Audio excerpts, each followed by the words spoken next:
This is a true crime discussions channel. We speculate. This is all just speculation. Because it's true crime, it's for mature audiences only. There will be no children allowed, no exceptions.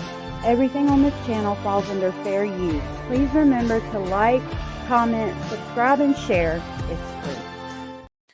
Hey y'all, happy Friday. It's so good to see you. Cindy came out the gate gifting 5 memberships. Oh, Belladonna became a member. Thank you so much, Belladonna, for joining our speculation station.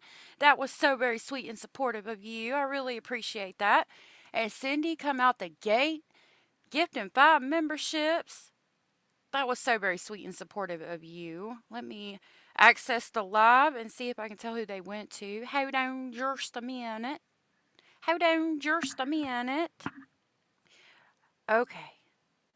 So those went to Bedazzling Art with Michaela, and Ruiz, Liz, Mystic Firefly, and Ebony Eyes. If you guys were gifted from Cindy and you are aware you were gifted, please tell Cindy thank you, and I will grab the crazy train and pick y'all up on the way to Speculation Station. I'm going off the rails on a crazy train. Thank you so very much, Cindy. I really appreciate that. Indy has been a member for our whole entire month. Thank you so much, Indy. Indy says, hello, everybody. And Scratch the Paint has been a member for 4 months and says, I love our speculating family. I love y'all. Y'all are so sweet. Thank you for that. Let me say hey to y'all. Nicole, Bad Girl, Abelis, good to see you. Abelis, I emailed you. I'm going to check my email and see. You might have emailed me back. Kyoto Kashal, good to see you. I hope I said your name right. I'm sorry if I didn't. Joy, Shrada's here. Abraham's here. Fawny's here. Ali X is here. Good to see you. Miss Scorpio Rising. Cindy. Cara, Bad Girl. Indy, our lovely Indy is here. Liz, Crackerjacks. Rose. I like that. Good morning. Good morning. Good to see you. Paranormal Rooster, it's good to see you, sweetheart. Paranormal Rooster's been here since like way back. Good to see you, love. Rhonda R is here. Good to see you. Amy from Pennsylvania is here. Good to see you. Belladonna again. Good to see you. Becky P. I thought I skipped somebody. Southern Cats is here. Good to see you. A name here is good. A name here is. Oh my goodness. A name here is here. Good to see you. And Amy from Pennsylvania. Orange Rose is here. Good to see you. Good to see you. Good to see you. Amy, number 7. Good to see you. And if I missed you, comment and I will shout you out. Sandra is here and Glitter is Forever is here. Deborah Hare is here. Good to see you. So glad y'all are here with us this Friday. It is a lovely day. I went out and was getting rose petals for rose water this morning. I played around on a website last night and made some merch. So I don't know. It said that like they have to approve it for it to be shown, but it's supposed to be like a little shop on my page or something. So I was just kind of playing around with some designs, what I could figure out kind of on the spot. So if you see it, let me know what you think of it. Like if you think something just looks ugly, let me know so that I can try to figure out something else. I did not have any a lot of pictures that I liked of basil, but Mr. Speculating sent me some this morning since he's been at work that I think I'm going to try to make some more stuff with this evening. So, hopefully there will be some stuff with basil on it soon. Rosewater, well, I've just started getting into it. There's these white roses that grow wild out here. They're called multifloral roses. And like you use it to clean your face, and like I'm trying to get ready to eventually go on camera. So I got it. It's like supposed to be good for taking makeup off and stuff and just cleaning your face. So I made it for that, but I can't figure out how to preserve it. Like all you do is you get your rose petals, you clean them, you kind of like bruise them a little bit. You can cut them, you can like mash them. You want them kind of bruised a little bit, and then you pour, like, if I have 2 cups of rose petals, I would pour 2 cups of boiling water over it and let it sit overnight, and then drain the water from the rose petals, and I've got my rose water. And it's really good for a number of things. They've been using it for makeup since way back in the day. But I got to figure out how to preserve it. LJ, good to see you. Edith, good to see you. Sam Brown, good to see you. I've got to get in my garden. The grass is taking over. Hannah UK, good to see you. Is Rooster's birthday too? Oh, happy birthday, Rooster. And it's Bogart's too. So let me play the birthday song. I need to come up with one for guys, but this is our birthday song for now. I have to make you another one. Here, this is for you, Rooster, real quick. Happy birthday.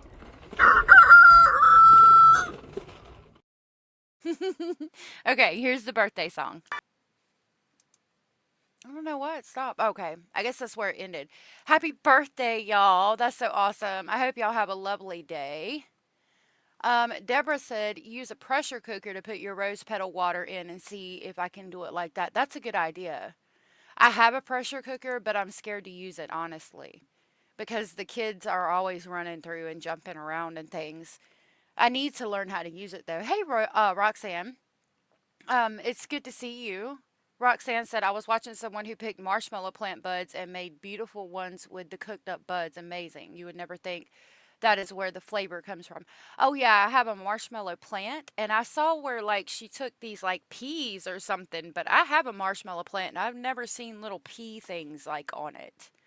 So, I don't know. You can make, they used to make marshmallows from the root of the marshmallow plant, but I'm looking for these pea things now that I saw online too. Yes, that was basil. There is a video of basil. Oh, right here.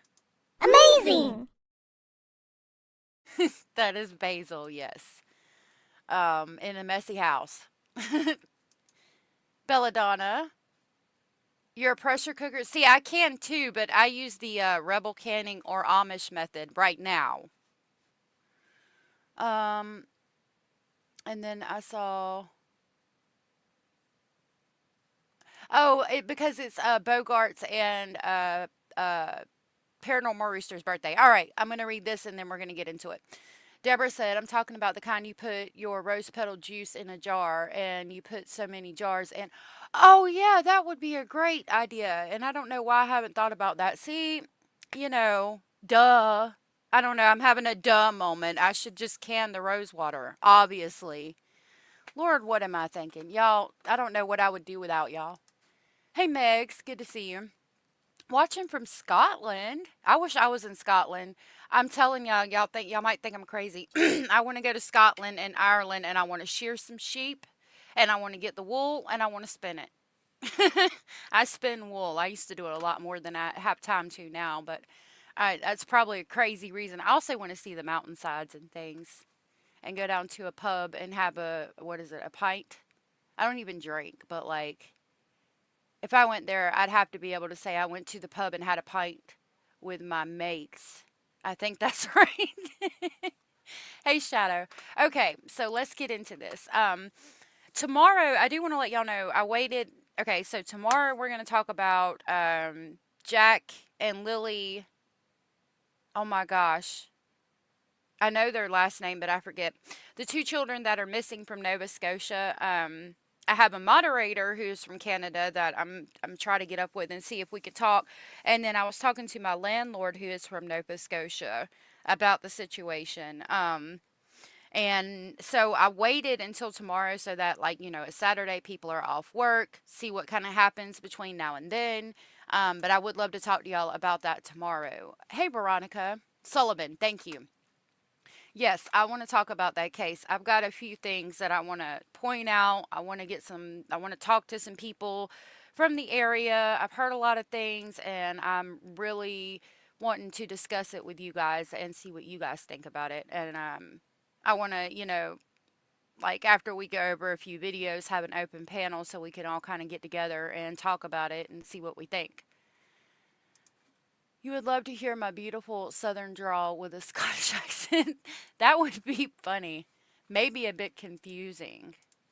Okay, so we are on Fabian Gonzalez's trial, and this is going to be the second day of Jessica Kelly testifying against Fabian, from what I understand. So we're going to see what all she had to say. Jack and Lily, yeah, I'm really worried about them. Peter Griffin went to Ireland and got drunk. I might be like that.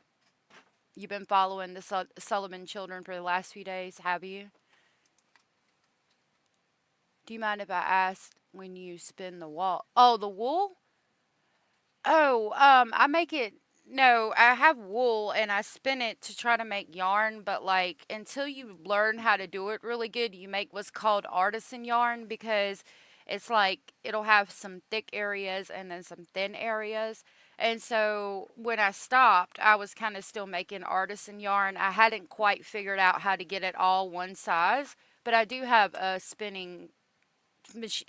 I have a spinner. It's a little kiwi one like that you. It's like a foot pedal thing, and you spin the wool. I don't have a big one. It's a little one that folds up. But yeah, it was to make yarn. I need to get better at it. I need to practice. I just don't have a lot of time now, unfortunately. Okay. Hey, Helen.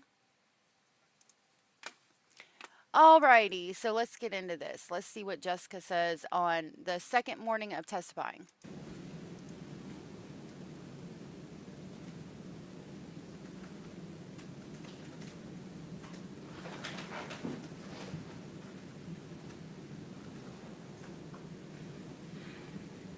Okay.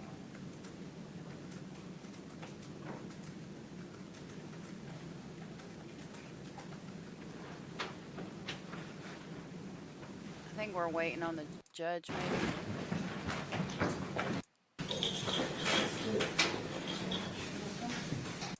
For the homicide, when you were at Michelle's, staying at Michelle's, were you and the defendant using drugs in her house? Yes. Do you know if she knew you were using drugs in her house? Honestly, I don't think she knew. You don't think she knew? No. Okay. When was the first time you think she knew? When me and Fabian would go to her bathroom and go smoke.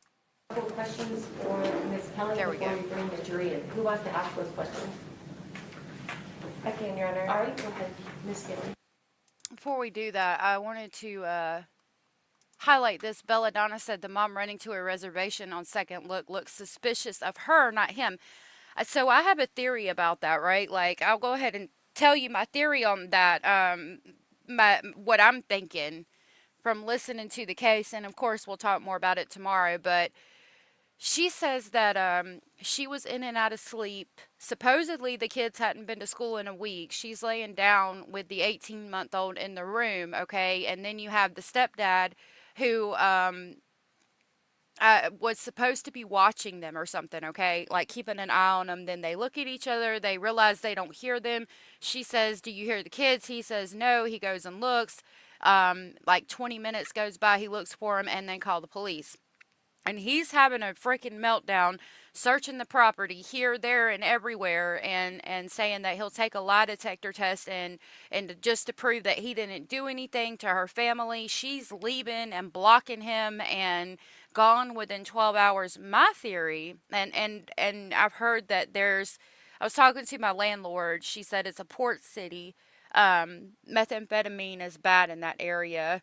I mean, I'm not saying that they were on it, but there's neighbors saying it was a party house. They didn't have jobs, things like that. And I'm wondering if they unfortunately were addicted to substances or something, and that could be why they're like, in and out of sleep at like 9, 10 o'clock in the morning. Because when you have small children, normally you're up.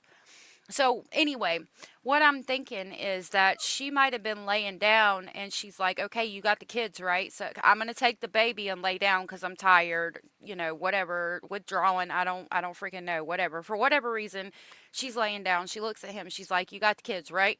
He's like, "Yeah." Okay. And then she's in there resting and then she like wakes up for a second or for whatever reason realizes he's in there and is like, "Hey, like, do you hear the kids? Because you're kind of supposed to be watching them." And he's like, "No."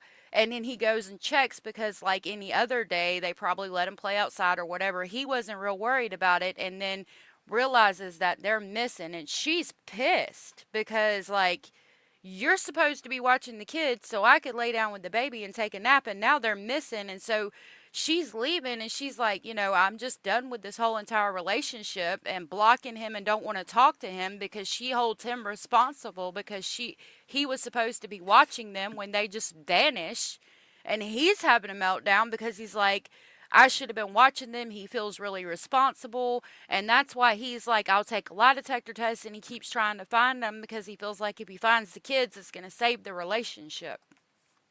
That's my thought on that. But I don't know. It's 56 in Ohio. Oh my goodness. Lansdowne Station. Safe, smart, and enjoyable? I don't know. Sometimes. Megs said, I can see one kid maybe wandering away, but both seems odd. And he's in a pull-up, and they have autism. Like, I'm thinking about a child with autism. If they're in a pull-up that late into the morning, and it's still wet from the night before, they're not going to be in it that long. They're going to be irritated because they're going to want it off. I mean, any child would want that off of them. But I don't know. It's odd. It's very odd. His brother with child abuse charges lives in the backyard. Oh, wow. I didn't know he had child abuse charges. That's crazy. How many kids does Michelle have? Michelle just had Victoria and Matthew. They hadn't been to school all week. Yes, Mandy, I heard that.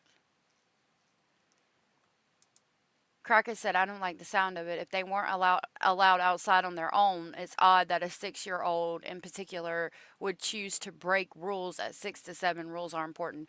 I think that, thank you, Belladonna. I think that they were allowed outside quite a bit, especially, he says something about he always had to remind them to shut the door, but this time the door was shut. I think they were allowed outside all the time. I'm not saying anything negative towards them. My kids are outside constantly. They're not 3 and 4, obviously, but like I don't know.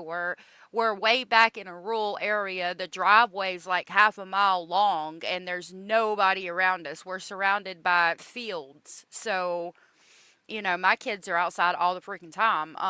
And considering that they're on the property with family, it looks to be a rural area. I would think them kids were outside all the time, and they might not want to admit it because it could make them look like bad parents, but I don't know. Hey, Boomer. Good to see you. It looks dangerous, but it's all fenced in. Right, and there's like, the grandmother's on the property in a camper. The brother lives on a property. It's all family. I bet them kids were outside all the time by themselves, if I had to guess. Hey, Amanda. Good to see you, sweetheart. A neighbor said she didn't even know kids lived there. She thought it was a drug house. Oh, wow. Well, that makes me think maybe the kids weren't outside all the time, but if that person works during the day and the kids were outside during the day, maybe. Hey, Lisa. Hey, Michelle. Good to see you. All right, so we're going to continue with this. We're going to talk more about that tomorrow. Miss Kelly, can you tell us in the days before the homicide, when you were at Michelle's, staying at Michelle's, were you and the defendant using drugs in her house? Yes. Do you know if she knew you were using drugs in her house? Honestly, I don't think she knew. You don't think she knew? No. Okay. When was the first time you think she knew? When me and Fabian would go to her bathroom and go smoke, I think she thought we were just smoking weed. Yeah, you're gonna need to hold that microphone up just like you did yesterday. Okay. She thought you were smoking weed? I think she thought we were smoking just weed. Oh, that's on. Put it on. You gotta hold Right it. there. Put it on. Yeah, that's better. Okay. Repeat your answer, please. I think she thought we were just smoking weed. Okay. So when I say drugs, you're taking that to mean meth? Yes. Okay. Have a good day, Rooster. Hey, Curious Christina. It's good to see you. So she did know you were smoking weed in the house, but Yes. not meth? Not meth. Okay. And then when you first got out of custody and got released, you babysat for Cherie's children? Yes. Did you do any other babysitting for anyone's children? No. Does Lori Beck have children? No. Does Caroline Armijo have kids? Yes. Does Roxanne Cordova have kids? Yes. Okay. Did Let me any ask of you this, did they have kids in 2016? Yes. Yes. and did any of them ask you to babysit? No. I think that covers it, Judge. So thank you. All right, thank you. I'm gonna have a bench conference. Come on up, please. We're gonna have a bench conference. Okay.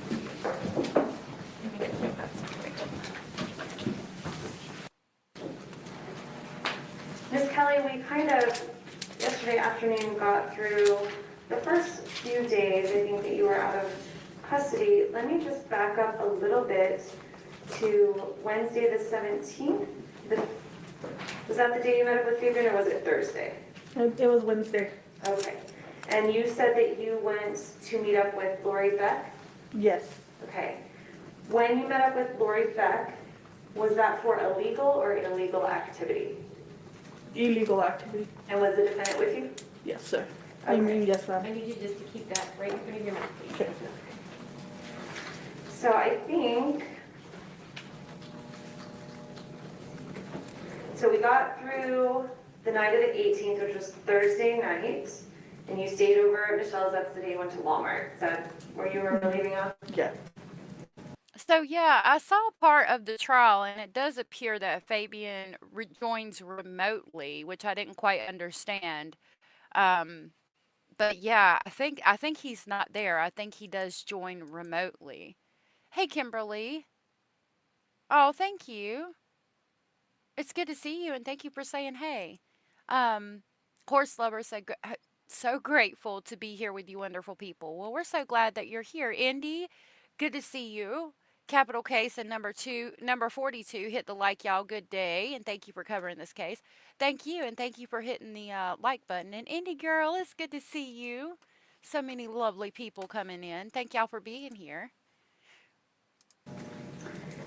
In general, during this time you were out, did you and the defendant make an agreement that you could rent a room at Michelle Martin's apartment? Yes, I believe it was Thursday. He told me that I could rent a little boy's room for $50 until I could get on my feet. Did Michelle know about that agreement? I don't think so, but I'm not too sure.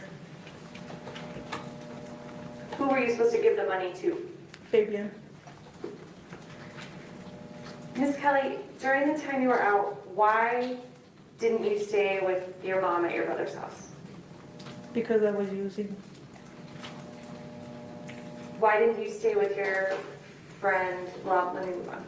Let's move to the 19th. I don't think it was because she was using. She was asked why didn't she stay at her mother's house? And she said because I was using. I mean, I don't think you come out of jail, like fresh out of jail on probation, and you have to have a place to stay that's approved by your probation officer, and you're going to say, oh, I can't stay at my mother's house because I'm using. I really think it's because of the assault charges, and she might have other children there, honestly. Oh, thank you, Helen. Y'all are so sweet. I don't hear much of an accent. Like my landlord that's from Nova Scotia, she has an accent, but I don't have an accent to me, honestly. But thank you guys. That's so sweet. I do believe Fabian is still in prison. Yes, ma'am. Bad girl. Genevieve said she didn't rent no damn room. She was just crashing anywhere she thought she had a place to do her dope and turn her tricks. You think so? Meg said bingo. Okay, Michelle, have a good day.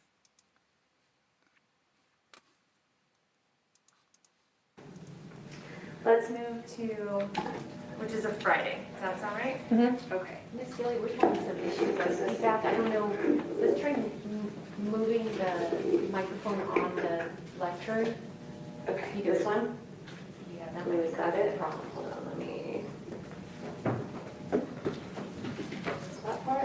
I'm gonna go away from it.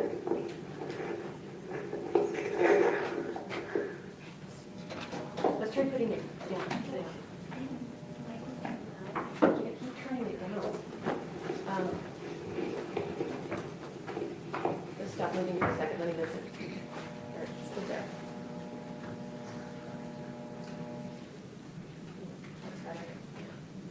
It's just that I turned the volume all off. the way down. All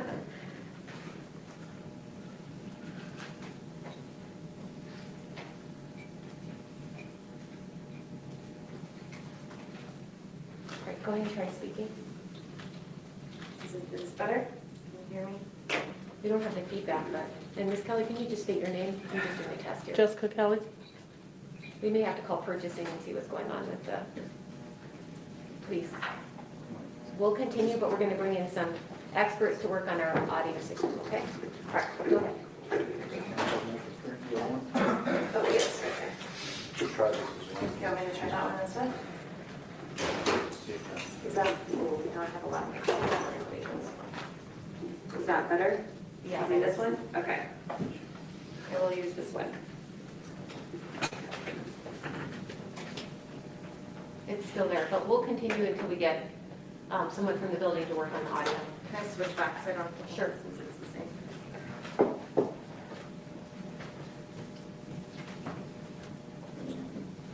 Okay, so let's go to the morning of the 19th. So you stayed over at Michelle's house on the 18th. The morning of the 19th, what did you have planned that morning?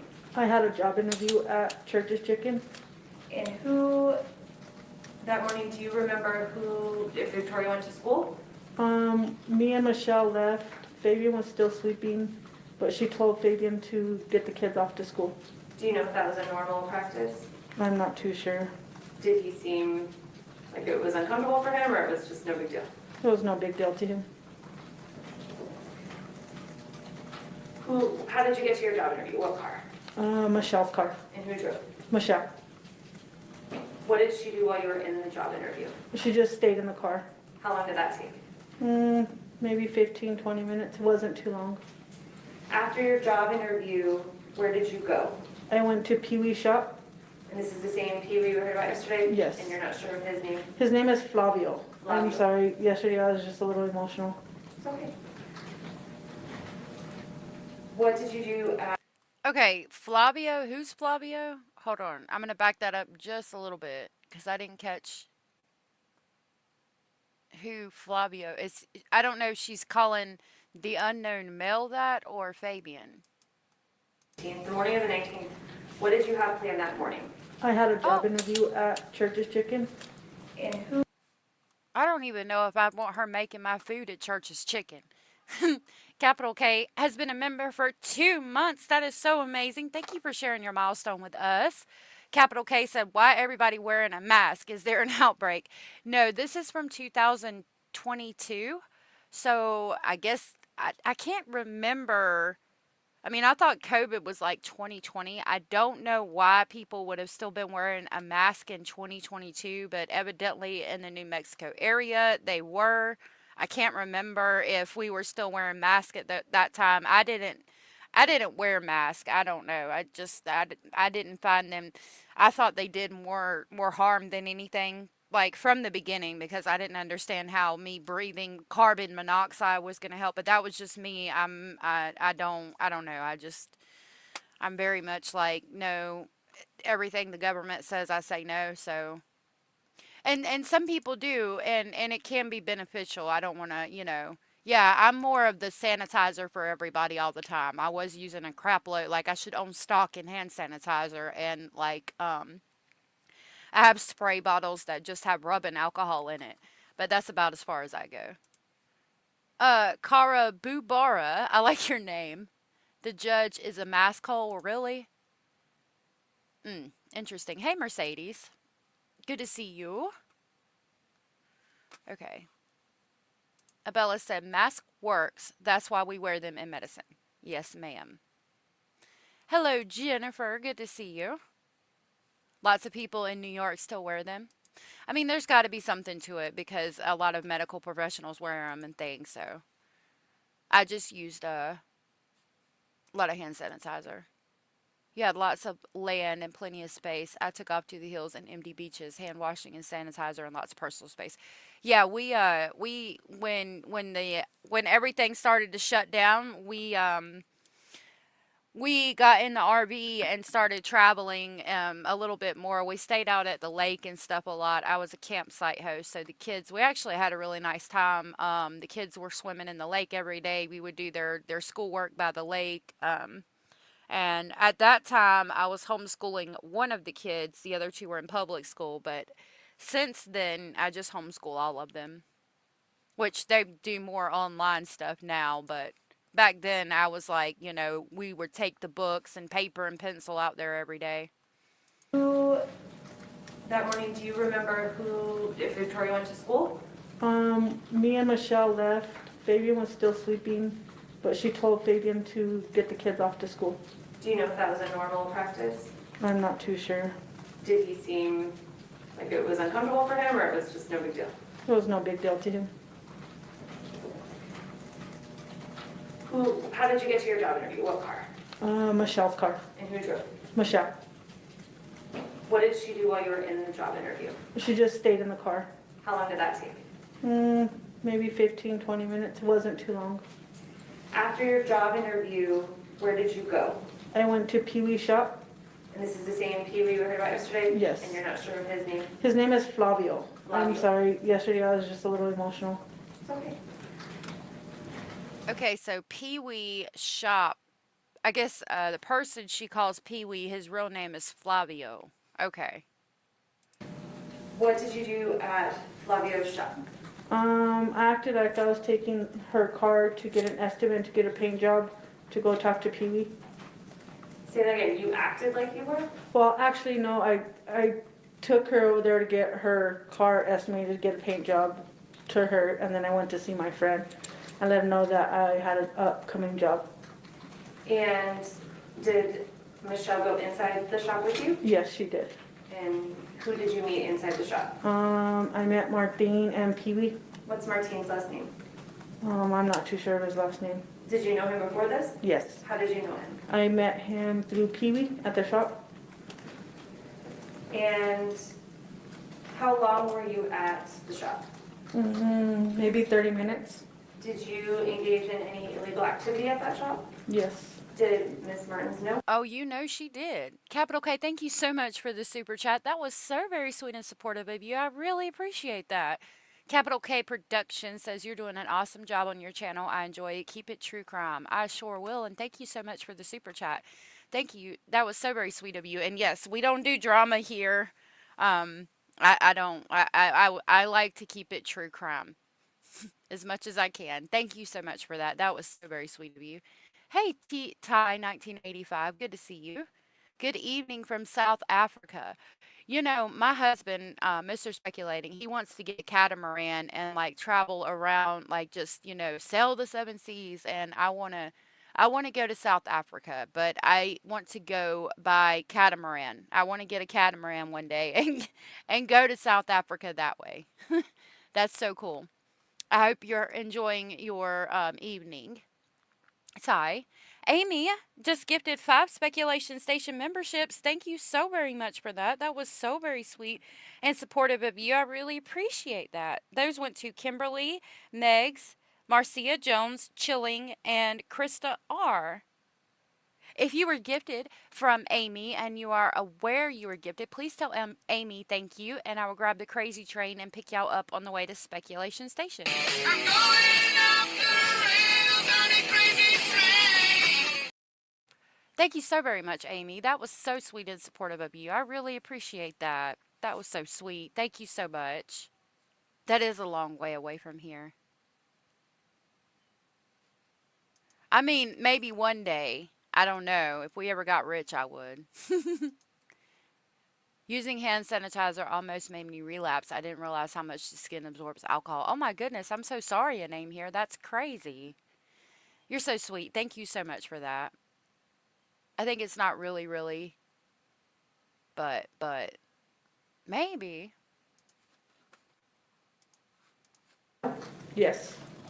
Where did you go after that? After that, we went back to her apartment. Do you remember about what time that was when you got back? It was no later than 11, 12.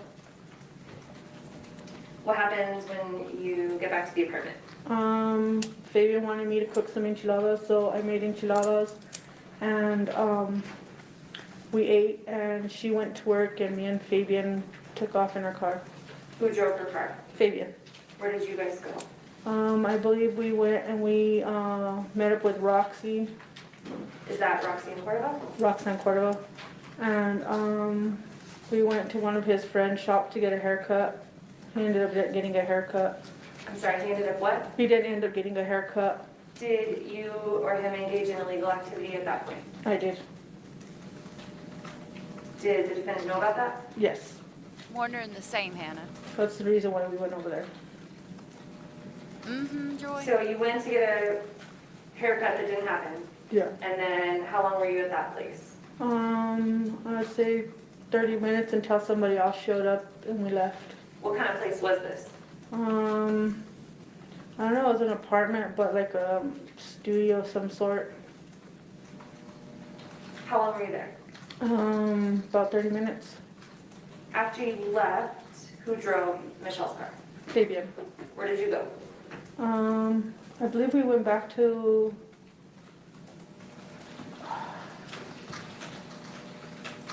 we stopped at David's house, our Uncle David's house, What's his last name? Travis. How is he your uncle? He was with my aunt on my dad's side, and he has children, or he has a son with my aunt. So you and the defendant? He's not blood or nothing, we just call him that. You call him Uncle David? Yeah, we call him Uncle David. And what did you do at Uncle David's house? We picked up something. Did you engage in illegal activity at Uncle David's house? Yes, Did the defendant? yes. How long were you there? 20 minutes. What did you do after that? We went and we stopped at one of my sister's friend's house so I could pick up money to send her money in prison. Do you remember if you saw your friend or cousin Amanda that day? Yeah, actually we did after we picked up the money from my sister's friend, Tell us Amanda's name. Amanda Padilla. And how, is she a real cousin She's a real cousin. to the defendant also? Yes. Okay, so tell us about stopping at Amanda's. or seeing We stopped over there real quick. He's like, hey, you want to go see Amanda and the kids? I'm all, sure. We stopped there. I didn't know that they had some issues with each other. I didn't When you know say they, you mean, Amanda and Fabian, they weren't getting along. okay? But I ended up showing. Hey, Anna. Thank you so much for saying thank you, and it's good to see you. Oh, thank you guys for sending Curious Christine good vibes. Please, yeah, definitely send her some good vibes and keep her in your prayers if you're the praying type. Thank you guys so much for that. Y'all are so sweet. Up. I was just fresh out of prison, so Fabian was excited. I seen my little cousins, Ben and Anna, and we left. Did you make any plans with Amanda? Yes, we made plans for a barbecue on Sunday. Did you go into Amanda's house? We were inside Amanda's house. And was there a limitation on how long she wanted you to be there? Yeah, Why? because her boyfriend was coming home, Who's her boyfriend? Angelo. What's his last name? I don't know. And why did it matter if her boyfriend was there? I'm not too sure. I never met him before I went to prison. After you left Amanda's house and planned to have a barbecue on Sunday, which would have been the 21st, where did you go? We went back. Well, actually, we stopped at Smith's. Maybe grabbed a fork. Okay, I was eating a cookie. Sorry. I'm sure y'all wouldn't have wanted to hear that. It's Graves. Thank you so much for being here. It's Graves said family in prison wonder about their family environment and what kind of abuse they suffered at home to have become what they all are today. And yeah, we've questioned that a couple of times, considering that like the entire family is all into illegal activity, substance abuse, and even Fabian's brother was a convicted sex offender, and she's a convicted sex offender. He had child abuse charges, and then the larceny or what I think all he had was child abuse before this. But yeah, there's definitely some kind of bad family dynamic going on there. I question something happened. I mean, I feel safe in saying something happened in that family when the children were young to make them what they are today. Very questionable. Very questionable. And thank you for pointing that out. If you give a mouse a cookie, we've read that book. It's it's I don't know. It's like I don't know how to explain it. It's like these they're called Hello Panda, and it's like a cracker thing that it's got like chocolate in it. It's from Meiji. It's the company is Meiji. We get like the Chinese. There's like Chinese or Asian foods and stuff at the store and drinks and stuff, and we get them a lot. And that's where I first had those. They've got like strawberry ones too. They're pretty good. Yeah, definitely some generational trauma going on here. Pack, and we went back to the apartment, Whose apartment? to Michelle's apartment. Who was home when you got there? Just me and Fabian. What Hey, did Diana. you guys do in her apartment? We sat there and we drank a 4-pack. 4-pack of what? Beer. Beer? Okay. Where in the apartment did you drink the beer? In the living room. Do you remember what time of day this was? It was before Michelle got off of work. I believe before 9 or 10. In the Hey, evening? Jerica. Yeah. That night, were Victoria and her brother there? Yes. Do you remember what time they got over? They got back when Michelle came home from work. And did you stay at Michelle's apartment again that night? Yes. What was the sleeping arrangement that night? I was staying on the couch, but when I got there, I wanted to get ready. I was in the shower. Fabian was on my phone. I guess Martine text. And It's Graves. Thank you so much for the $5 super sticker. That was so sweet of you. I really appreciate that. Y'all are so sweet and supportive. I can't express how grateful I am to all of y'all and our entire speculating family. Y'all are so amazing. Thank you so much for that. It's got a little guy and it says incredible. I love it. That's so cute. Thank you so much. I really appreciate that. Diana, there you are. I was just going to say, I don't see some people coming in, and I see that Veronica's saying, hey, to guilty of crime, and I don't see guilty of crime. Let me see if I see it on my phone. I don't see it on my phone either. Good to see y'all. Thank you, everybody that's coming in and coming out. You think so? I think so, too. I think so, too. Oh, so yeah, I made merch. I think that like YouTube has to approve it and then it like can come out. They said that I think I've connected the story. If it's not out by later this evening, I'm gonna make sure that I connected it. But like you have to connect it through YouTube and YouTube has to approve the stuff. So I'm gonna make sure it should be up tonight. But I think I'm going to make some more stuff too because Mr. Speculating sent me some pictures of basil. And I want to get some stuff out there with basil on it because, like, you know, my logo, I have two. The pink and black one that you see everywhere, and then like one with flowers. And there's nothing really for like guys. So I need to get some basil stuff out. There you are, guilty of crime. Good to see you. Jenny Jen, good to see you, my love. Yeah, y'all gotta let me know what you think about the merch though. Like legit, like if you think something is ugly and you think like please let me know because that way I'll know like to fix it to where like the font is different, the colors are different, something like that. So let me know what y'all think about it. Like you're not gonna hurt my feelings. I need y'all to be brutally honest when you see it. So Sandy Acre, good to see you. This is the trial. We're going. Fabian's the only one that went to trial. There was plea deals for Michelle and Jessica, and right now we're watching Jessica testify in Fabian's trial. This took place in July of 2022. The same Martine you saw at Pee Wee Shop?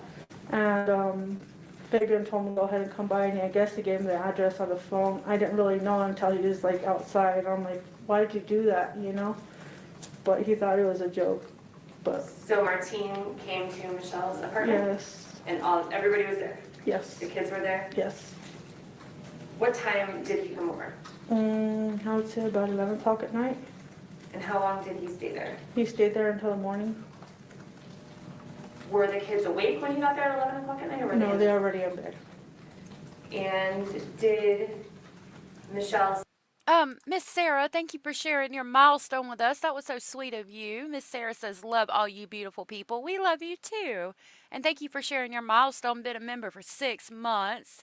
Girl, you go on with your bad self. Thank you. I really appreciate that. Abraham is creating a Hold On shirt, and Rooster said he could help you also. Awesome. If y'all want to get with me, email me because I would love to get with some people. I have no idea what I'm doing. So, anybody that knows how to do that stuff, I would love to get with. You're listening from the bushes. Work is kicking your butt, girl. I know you are a hardworking woman. Melissa May, good to see you. A few cases spin in my head like this one. This one is the worst one I've ever heard of, and that's what made me want to FOIA it. It's really sad. And I really feel like she's the only one responsible. She knows who the other male DNA, well, obviously, I guess there was unknown male DNA on this child, but she knows who it was. I don't care. She knows. You know. You saw it. You know him. see Martine? Yes. And the defendant knew Martine was there? Yeah. Did you engage in sex with Martine? Yes. Where? On the couch. The couch where you were sleeping? Mm-hmm. Hold on a minute. Do you know We're going if to say yeses and nos, okay? I'm sorry. I'm Do you taking know it if back the 2 minutes. Yes. Do you remember what time they got over? They got back when Michelle came home from work. And did you stay at Michelle's apartment again that night? Yes. What was the sleeping arrangement that night? I was staying on the couch, but when I got there, I wanted to get ready. I was in the shower. Fabian was on my phone. I guess Martine texted. Is this the same Martine you saw at Yes. Pee-wee's shop? And Fabian told me to go ahead and come by, and I guess he gave me the address on the phone. I didn't really know until he was like outside. I'm like, why did you do that, you know? But he thought it was a joke. But So Martine came to Michelle's apartment? yes, And everybody was there? yes, The kids were there? yes. What time did he come over? I would say about 11 o'clock at night. And how long did he stay there? He stayed there until the morning. Were the kids awake when you got there at 11 o'clock at night? Or were No, they they're already in bed. So, have we gotten DNA from this Martine person? Because could that be the unknown male DNA? This person that she's bumping uglies with on the damn couch? I'm.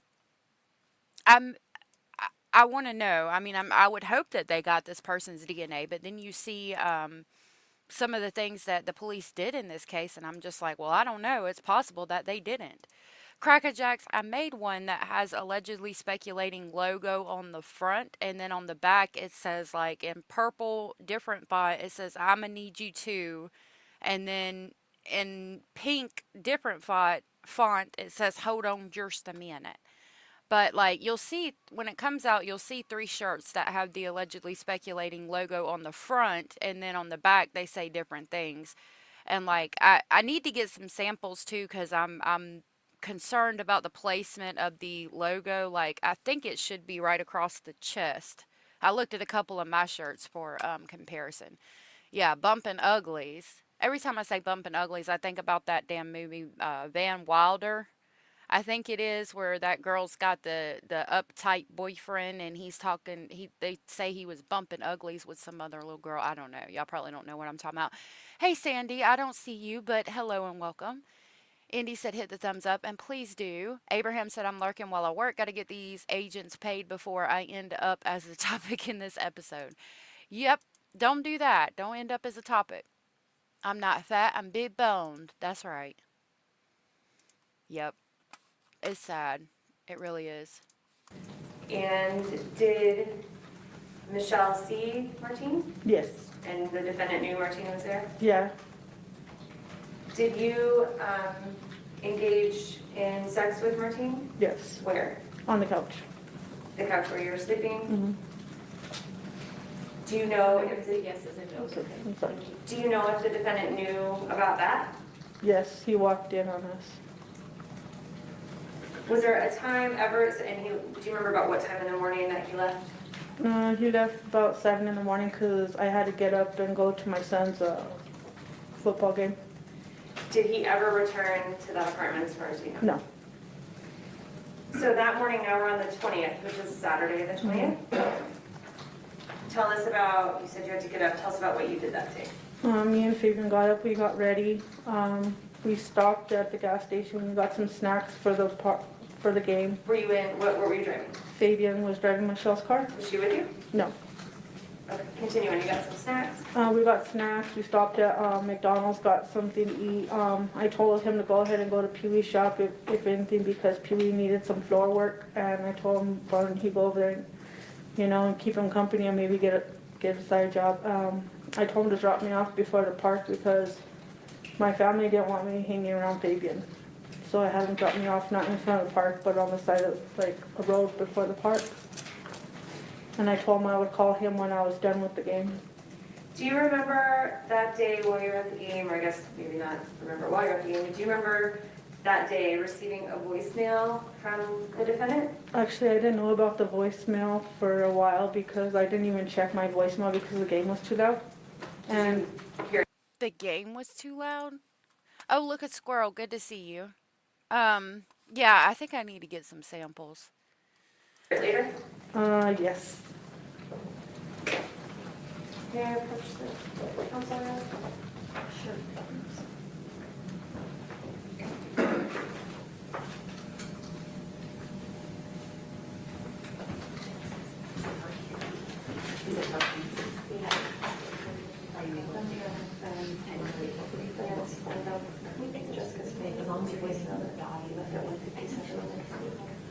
Alright, what are we doing? Yes. To admit states 219 into evidence. Any objection? You're going to see some text, I think. We could approach. I'm going to skip that.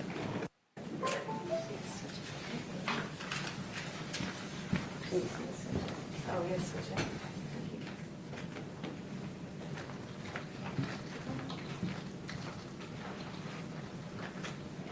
Hey, AM.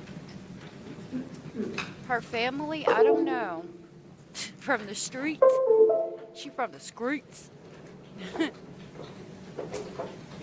I don't know. I think so. Because, like, Gonzalez...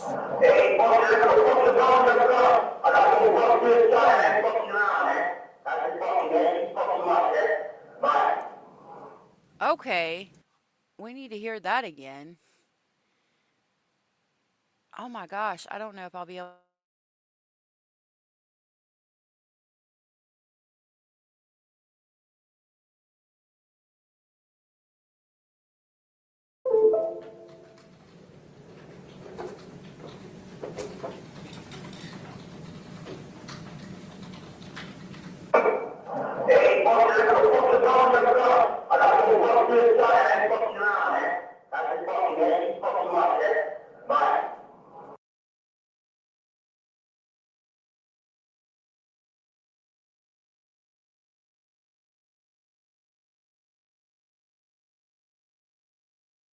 Oh, I'm muted, talking away. He said, all I caught was, hey, fucker, and then it sounded like something about, like, you left the dogs outside, and then I couldn't catch what he said after that, and then I ain't fucking around. All right, bye. Let's see, we're at 29. I'm going to take it back to 28:52 again and see if we can catch it one more time.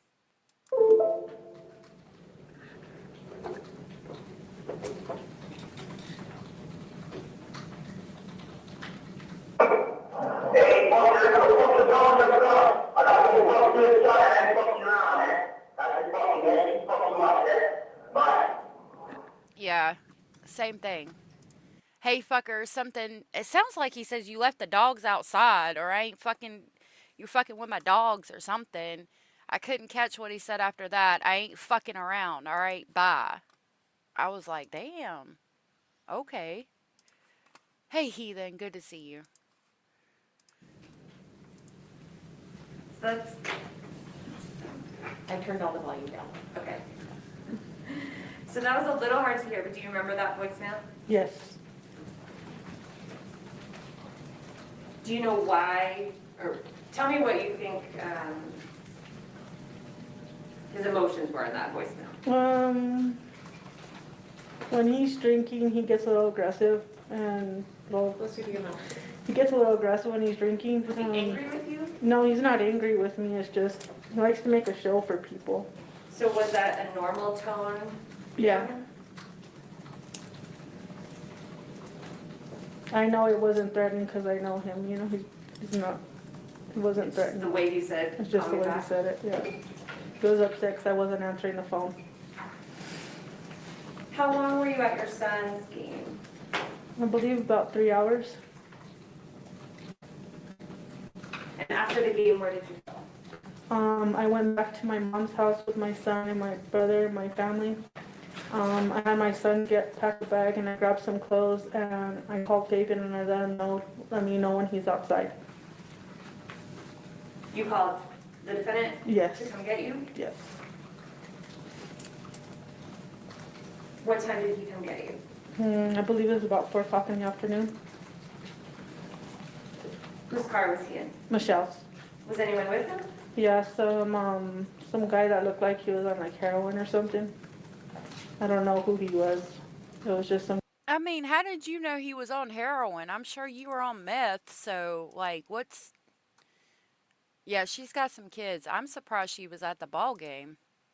Keeping the love in the family. Yeah, evidently. Yeah, it's all very gross. Some guy he was with. And you've never seen that man I've never before? seen that guy before. Why did you think he was on heroin? 1 second. I'm sorry. Yours got really close.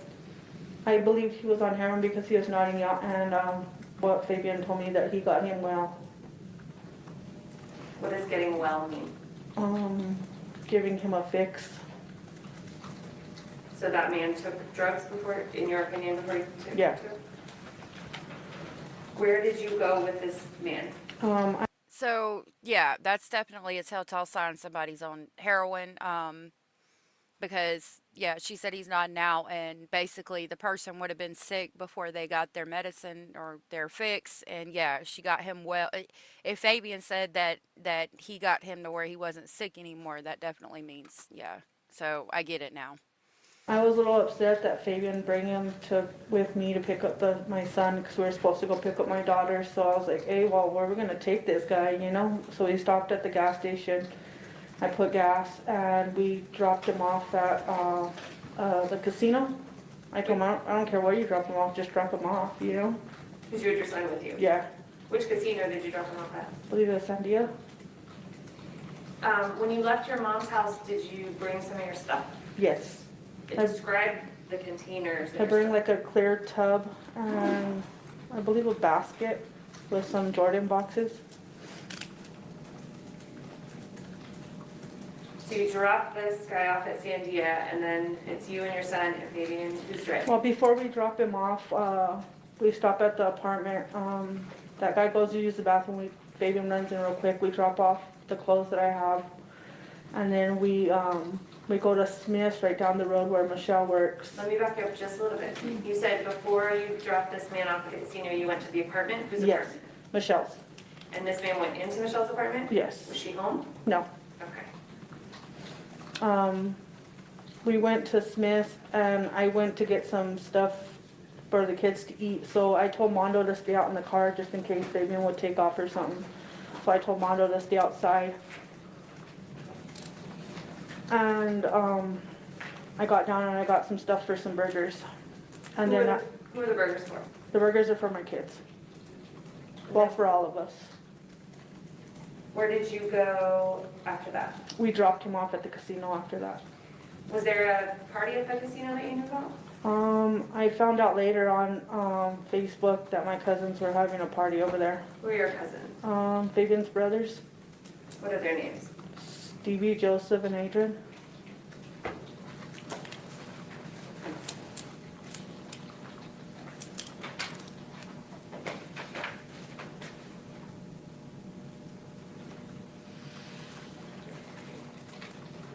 You testified yesterday that you grew up with Fabian. Did you also grow up with those brothers that you just talked about? Yes. And do you know if when they were kids they were in a tagging crew? Yes. Tell us about that. As long as I can remember, the older boys were from TCK and What's TCK? Two Sit Crew. How do you know they were in TCK? They told me that they were from there, and they would always yell it out at parties or whatever. What do they yell out? TCK, Anything else? chaos. And which older, you said the older ones, which ones are the older ones? Well, Joseph really didn't. It was Stevie and Adrian and Fabian. You said Joseph didn't? No, Joseph didn't. Did Joseph, was he Mike, involved? closer, please. Was he involved with a different group? Yes, Which one? 5 points. 5 points? As they grew up, did the defendant and his brothers, do you know if the defendant and his brothers stayed involved in these gangs? I don't believe they did. I believe they grew up out of it and actually got their lives together. But I wasn't too sure because I kind of got distant when my grandma died. Let's go back to dropping off this person at the casino. Where did you go next? We went to go pick up my daughter Where was she? on the west side. And how did you get there? Fabian drove me. Do you still have your son? Yes, we have my son with us. What did you do after you picked up your daughter? We went back to the apartment. What did you do with the apartment that night? I went through my clothes and washed the clothes, played with the kids, made burgers for the kids. When you first got there, was Michelle home? No, When you first got there with your kids, it was just me, Fabian, and my kids. And may I coach? Mercedes, this is I'm going to show you what's been marked for identification as states 222. Do you recognize that photo? so this is Jessica, Fabian's cousin, the one that we think is responsible for what happened to Victoria. Sorry, Basil was wanting to get up. She ate Jessica and then disputed. Jessica was a lot scarier than she looks right now in the other photos, like the one on the thumbnail and things. Photo? Yes. What is that of? I took pictures of our plates and posted on Facebook. Your Honor, the state would move for admission states 222. The tacos. All right, and before we move on, I've had an idea for audio. I'm going to have you give, Hey, Stoic. because you keep moving the microphone away. I'm sorry. And so either, there's another lapel mic here. I wonder if we strap Miss Kelly with that lapel mic and So- get rid of the wireless. I think this is the day that Victoria died because they're talking about the tacos now. Well, dang. Hold on. Oh, Oh, we gotta change. We don't even got batteries ready.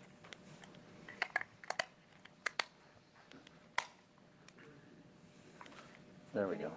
Jessica Kelly? One moment, let's do the startup. Go ahead. Jessica Kelly? All right, let's go with that. Evidently. I'm just going to show the jury here what 222 is. So what apartment are you in here? In Michelle's apartment. And those are the There's the plates you made tacos. for you and the kids? Yes. Did Michelle and her kids get home? Dang, look at this. Is this like a real microwave? It looks like a book or something. Yo, I swear to God, like the way it's. Do you see these dents and things right here? Like that looks like it's a picture of a microwave, like something you would print out on your computer and put over like a cardboard box to make it look like a microwave. Like, why does it look like that right there? I mean, am I crazy right now? Is that like a real microwave? Do y'all see what I'm talking about? That looks like a photo printout. But anyways, here is the infamous tacos they made. What is that, a pickle? Are we eating pickles with tacos? And I mean, it looks like, what even is this? It's like chips with some onions and avocado slices. And what, a piece of white bread and a pickle? Like, what the hell is going on here? You see clouds? See? I'm not crazy. Hey, Thea. Kit Kat. Good to see you. Yeah, it looks like an old TV. Yeah, it does, doesn't it? Is it? No, I mean, I think it's supposed to be a microwave. What the hell is even going on here? Yeah, evidently. Good point, Shraddha. Evidently, they did take pictures while the baby was in the tub. Everything but the kitchen sink. It's the new, it's the new meth taco. I mean, I don't even know. Hey, Mech, good to see you. Thank you for being here from London. That is so awesome. Cucumber, like, yeah, what the Sam hell is even going on here? Some Hannibal Lecter cookbook pics. Okay, so is it not? It might be the burgers for her kids. I could be wrong. I could be wrong. It might be the burgers for the kids. So maybe it's not the tacos. Maybe this is the burgers for the kids. Maybe I was I was spreading misinformation. It looks more like it could be burgers. So let's say that this is burgers for the kids then. Yeah, I don't know, is this chips? It don't look like fries, but I'd be more apt to say it is burgers for the kids. So this would not be the infamous tacos. Cucumber with everything is awesome. Maybe nuggets, yeah. Maybe they got burgers with nuggets or something. Okay. So that's making more sense. That's making more sense. Mac and cheese reheated. Yeah, tacos was the night of the homicide, supposedly. So I think this might be beforehand when she got burgers for her kids. You think it's supposed to be tacos with sides? We'll see. Yeah, LJ, I'm having a problem. It don't look right. It really don't. It's definitely a burger in the right top of the bun. Okay, so this is going to be burgers. This is going to be burgers for the kids. Mercedes said, just send the image to Grish. So Grish, he'll tell us what's going on. Grish might even be a little lost with this one. And was the defendant home when you made these? Yes. For the record, 222 is admitted. Oh, I'm sorry. What time did Michelle get home with her kids? I believe about 9 or 10. I believe she was at work and she had to pick up her kids from her parents. Her kids were at the grandparents' house? Yes.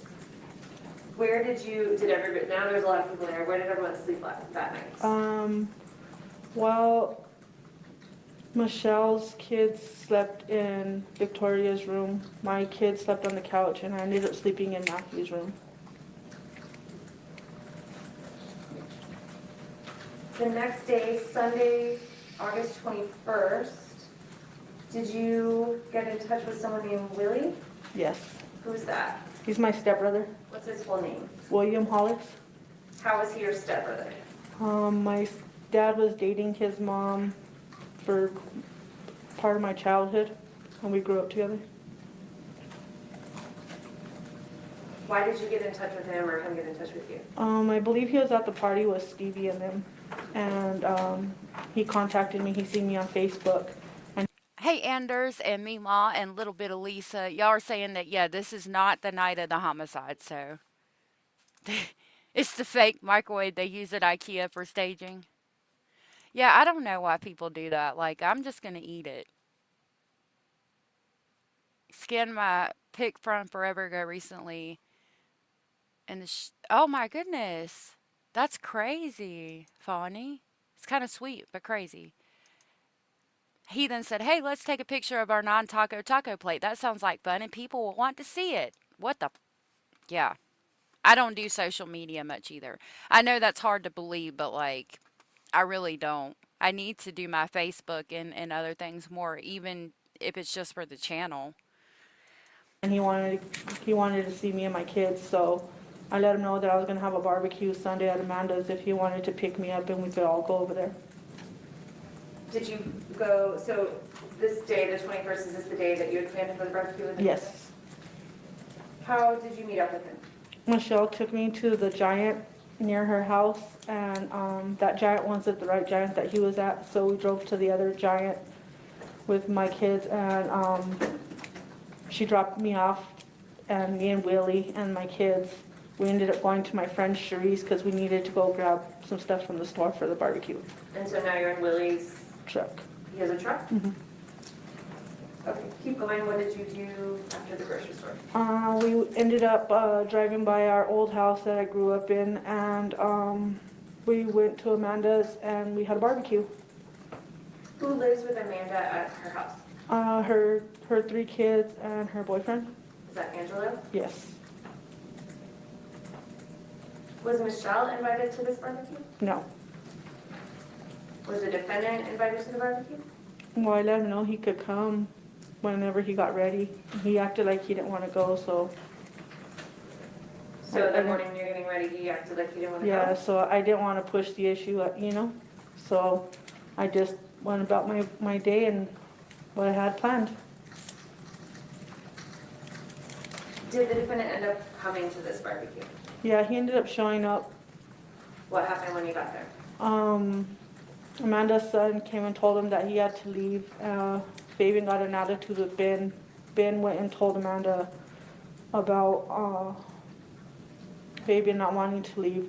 She came out and a fight started. She ended up hitting him. Where did she hit him? In his face, in front of the kids and everybody.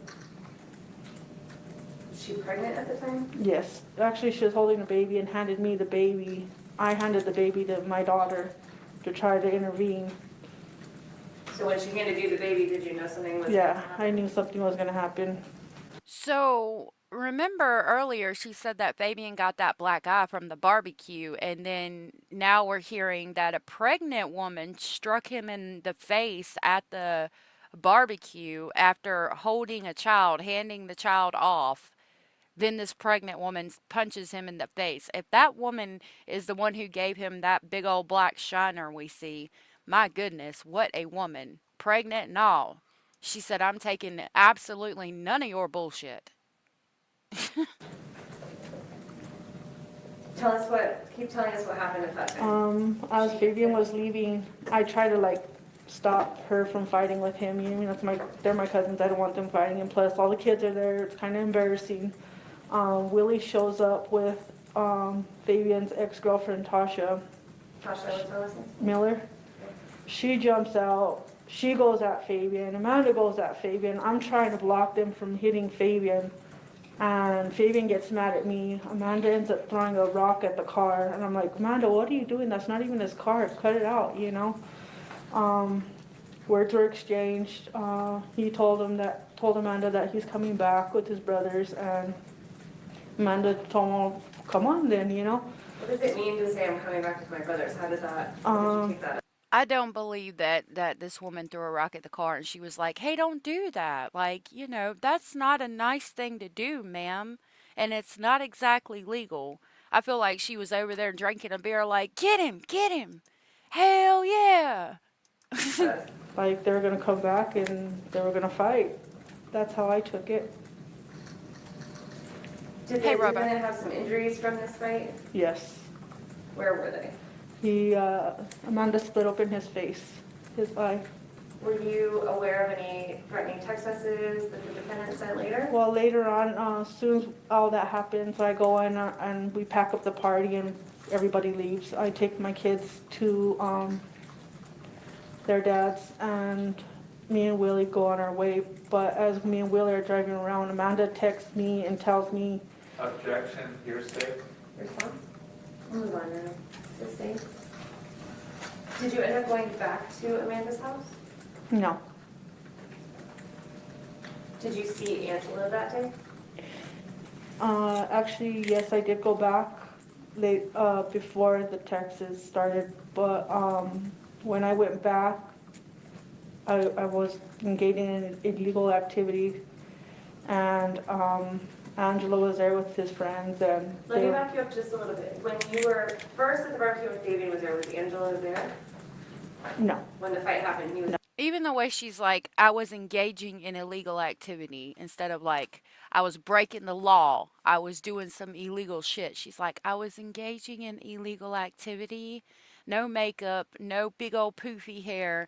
I mean, you guys heard her at the hospital. She's completely different here. I mean, people change when they get clean off of substances and things, but this is 100% an act, and I don't think she's telling the truth and the whole truth and nothing but the truth to help her God. No, he wasn't there. And when you got back over there, was he there then? Or did Yes. you- I went and dropped off my kids and I went back to make sure everything was okay and to talk to my cousin Amanda. And Angela was there with his friends and they were waiting for Fabian to show up. What friends, how many friends were there? There's 2 carloads. Probably, Two carloads. About how many people? probably about 6 to 8 guys. 6 to 8 guys. Did you talk to these guys? No, Why not? they look pretty scary. What, do you know why they were there? They were waiting for Fabian and my cousins to come back. Did you see a firearm? Yes, Who had that firearm? Angelo. How was Angelo acting? Is he, He's really upset. And he's being real secretive with his friends, and I know something's about ready to pop off. I've been in situations like it, so I recognized it was time to go. the party vibe was, Yeah, the party was already over, and it turned to another thing. where were the other kids that had been there earlier? Aside from yours? They lived there. They were there. They were in their rooms. Did you know any of these guys? No.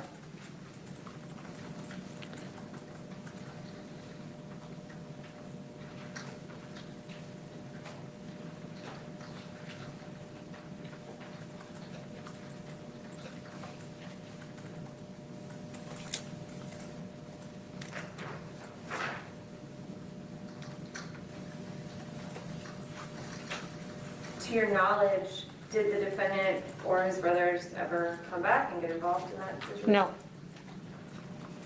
After the barbecue, do you know if the defendant was upset with you?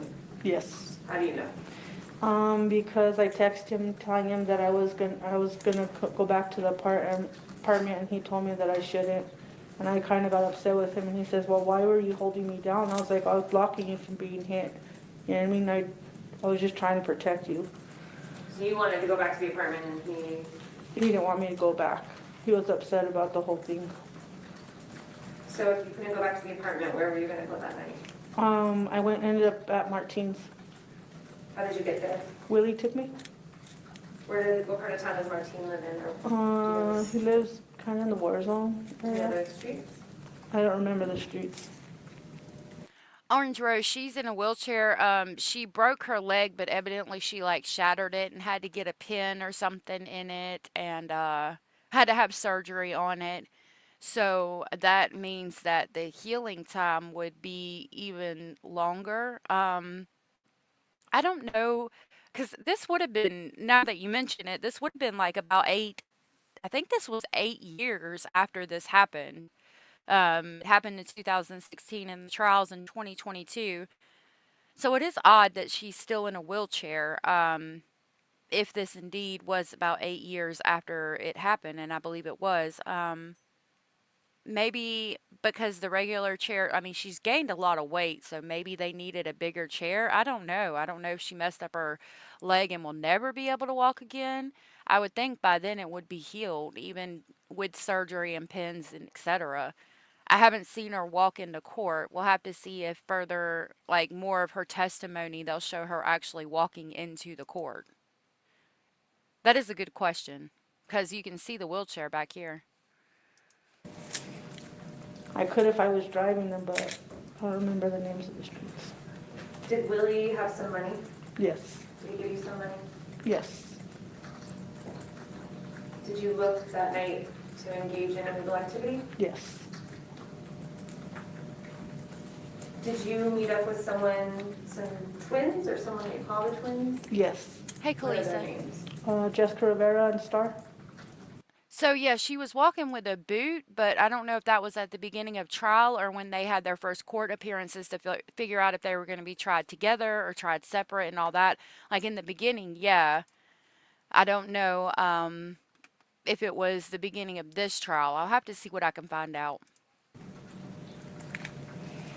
Did you and Willie engage in illegal activity with those twins? Yes. Was there some issue with the twins that night? Yeah. I gave them money. They didn't come through. I had to wait and we were driving around for a while, and we ended up just going to Martin's. I ended up meeting back up with them to get what they owed me, and I stayed at Martin's. Can you approach me? You may.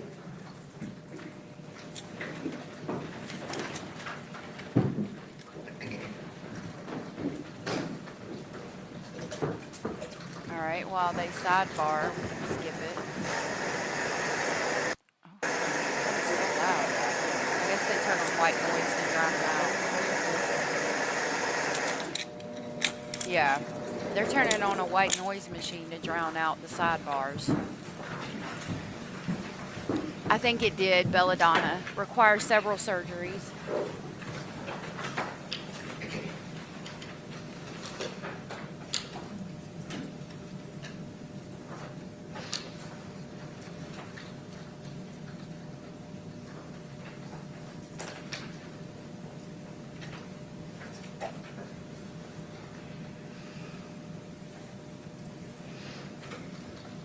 After you met up with twins, where did you go?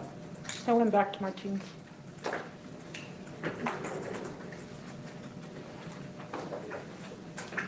Was Willie with you when you went back there? Yes. Did you both stay over? He stayed for a little while to kind of sober up before he got back on the road to go back to where he's from. He was leaving town? Yes, he was leaving town. The next day would have been the 22nd, which is Monday. Mm-hmm. When you woke up, what did you do? Martin was getting ready for work. He asked me to clean up the house while he was gone. I told him okay. He went to work. I cleaned up his house. I ended up getting in contact with Fabian and asked him to come pick me up. Did you do that? Yes. What car did he pick you up in? Him and Michelle picked me up. The two of them together? Yes. Who was driving? Fabian. Where did the three of you, was anyone else with them? No, just us. Where did the three of you go? I had him stop at the gas station so I could put him gas for picking me up, and we got cigarettes and Cokes, and we're going back to the apartment. I asked him if he could stop at Walgreens so I could pick up some hygiene products. Did Michelle go to work that day? Yes. How did she get to work? Fabian dropped her off. After, were you with him when she was dropped off? Yes. After she gets dropped off, what did the two of you do?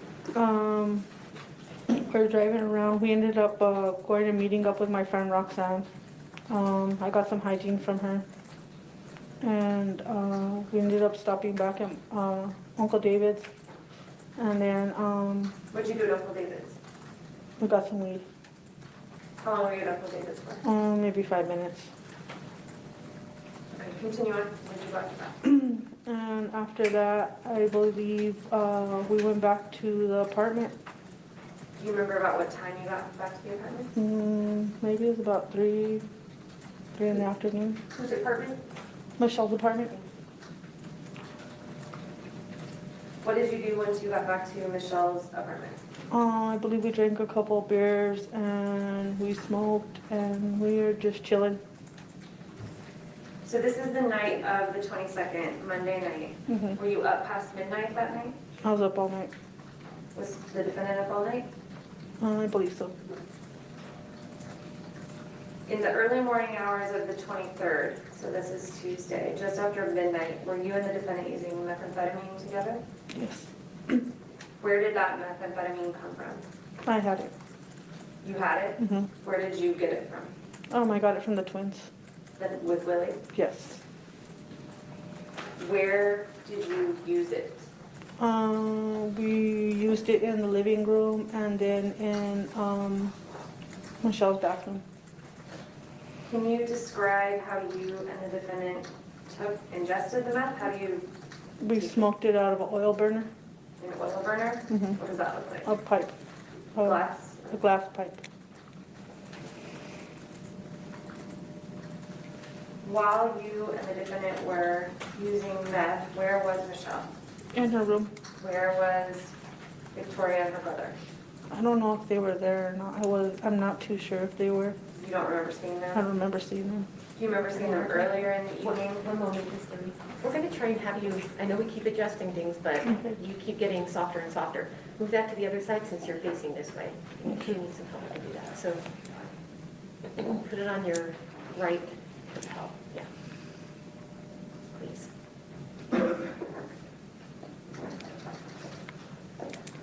Let's see if that works. What's your name? Jessica Kelly? That does seem better so far. Do you remember earlier on the 22nd, like that evening, do you remember the kids getting home that evening or being home? I don't know. Yeah, I don't even remember. Honestly, I was under the influence. So do you know if the defendant offered some of the meth to Michelle? No. You don't know? No, I don't know. Did Michelle use any with you? No. Did she know you were using it? Mm-hmm. How do you know? That needs to be a yes or a no. Yes, She does know. she did know. How does she know? Because she's seen us smoking. In her bathroom? Mm-hmm. Yes or no? Yes. Did you use, for you, a typical amount of meth or? Yes. or less? And the two of you, after you used it in the bathroom, where did you go? I went back to the living room and Fabian went to the bedroom with Michelle. Do you remember about what time that was? Probably maybe 1, 2 in the morning. Did you see him again through the rest of that night? Yeah, they went out to the balcony to smoke. I believe it was about 4 or 5 in the morning. Do you know if the defendant used any more drugs after you smoked with him in the bathroom? No. Did you use any more drugs Yes. after that? Yes. Where in the apartment did you use those? In the living room.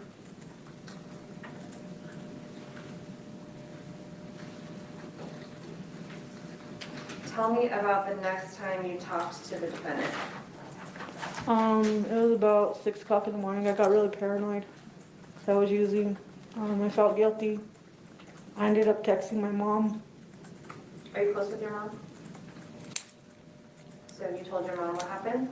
Yeah, I let her know that I was messing up and that I needed to go back home. And I went and woke up Fabian because I was tripping out and asked him to read the Bible or something with me because I was really paranoid and I was really scared. And he did. He kind of like blew me off, but I was like really, really paranoid because of the drugs. And he ended up leaving, him and Michelle ended up leaving me there, and I just stayed at the apartment. When you were I don't believe she called her mama and said that she was messing up.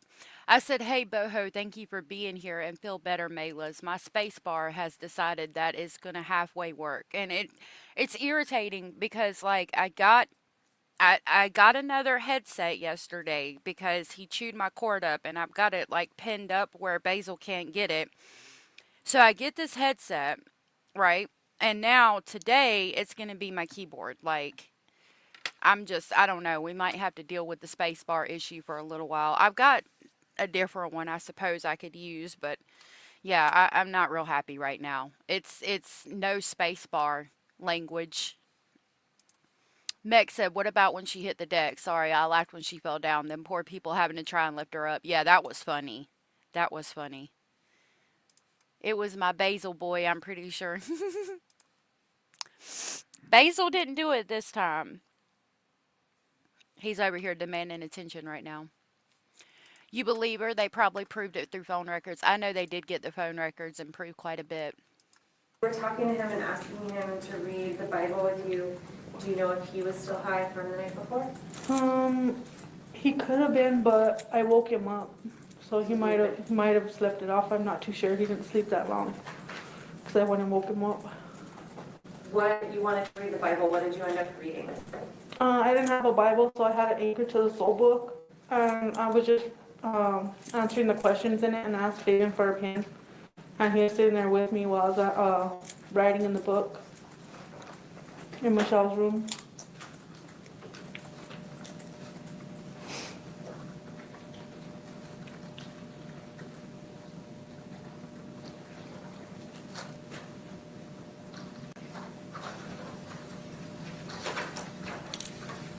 Yeah. You may.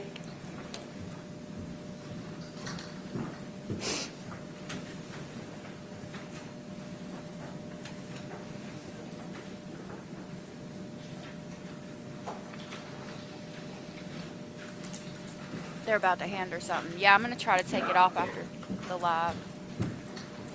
Miss Kelly, I'm going to show you what's been marked for identification. It states 224 through 242. If you'll just look through these for us, and then I'll follow up when you're done.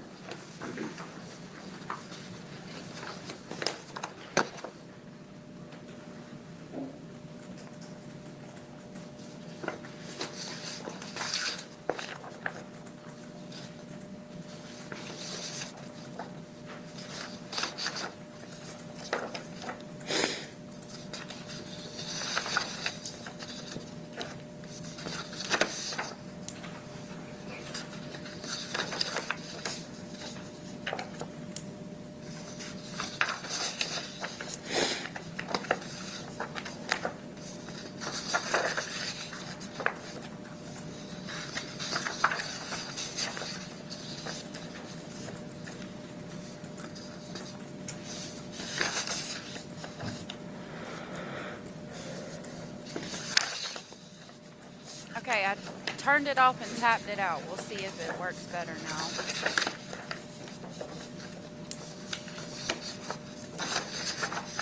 I went to the Dollar Tree while she's looking, and I got like the slime you use to clean your keyboard off, and I did that yesterday, and then I got it down this morning, and it's doing that, so I don't know. Also at the Dollar Tree, they have this like little real jade, like, you know, the thing you roll on your face that's supposed to help with your skin. They got them at Was the that Dollar. question again?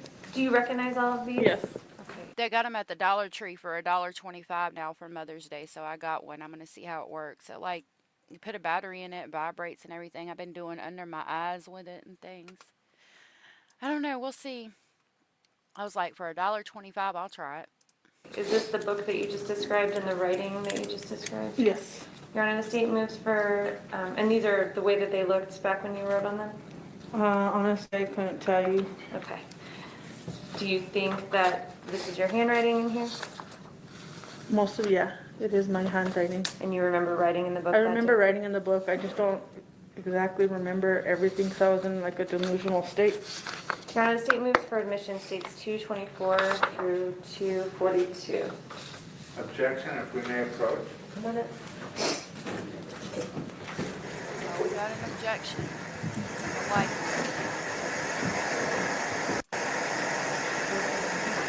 That's a Victoria's grandmother.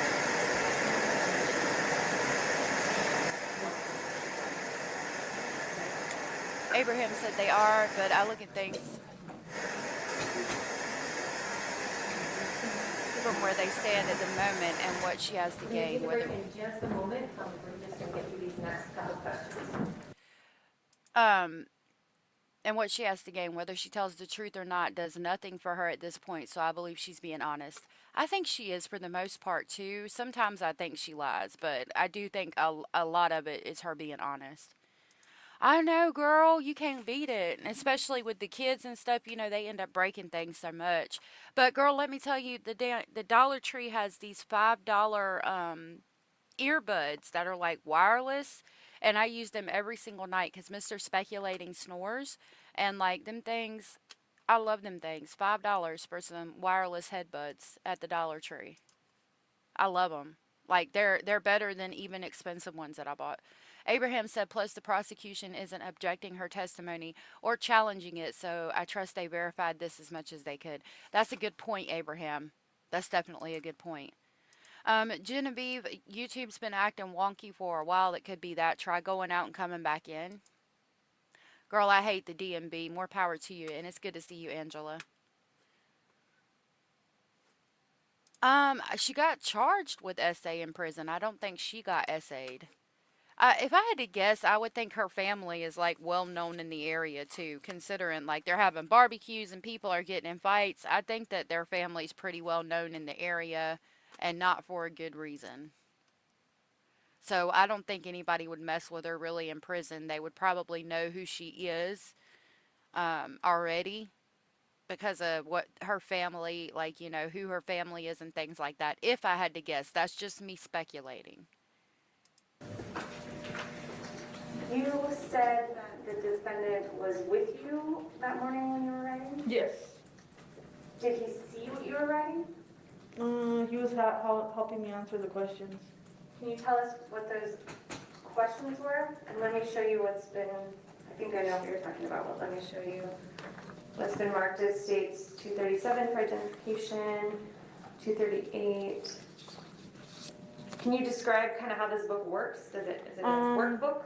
It's like a book to, it's a Christian book to learn the Bible more and to follow your faith. So what questions do you remember when you say he was helping you answer? Who had the pen? I had the pen, What color was the pen? green. And where were you sitting? I was sitting on Michelle's bed with Fabian. He was also on the bed? Yes, So he was aware of you writing? yes. So did he see everything you wrote? I mean, he didn't see everything I wrote, but he laying down. I woke him up. He was half asleep. And I'm asking him questions. I'm like, well, what do you think? And then I would write in it. Later on in the day, did you use that same green pen to write in this book when you were on the phone? Yes, I was on a phone call with my sister, and I didn't have nothing to write with. I needed to write down a number, and I wrote in the back of the book. Was the defendant with you then? No. So there is a little bit of writing that he was not present Yes. for. Did you write in this book with green pen a different time other than when you're telling us about? Either on the call with your sister or in the bed, sitting on the bed with your... Yes, with on the call with my sister, and on the bed after he left. Any other times? No. And the state will reoffer the exhibits for admission. Same objection? All right, we'll talk about this a little bit more. We're going to take a short break, and I'm going to see if we can work on the audio too while we're taking about a 10-minute break. All All right, right, so we got a 10-minute break.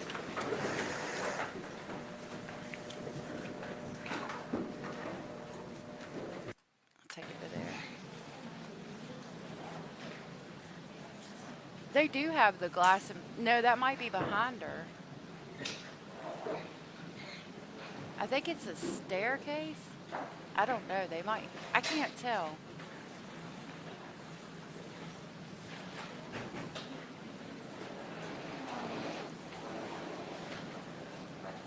I was gothic.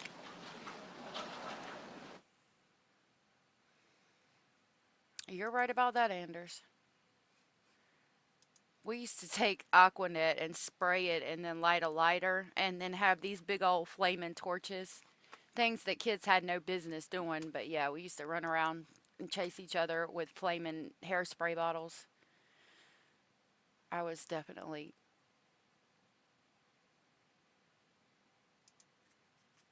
doing things I wasn't supposed to. All right, there's no audio.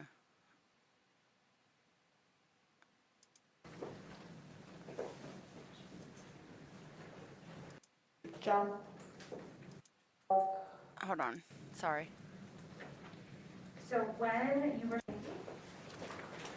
All right. You did that too, Ethan?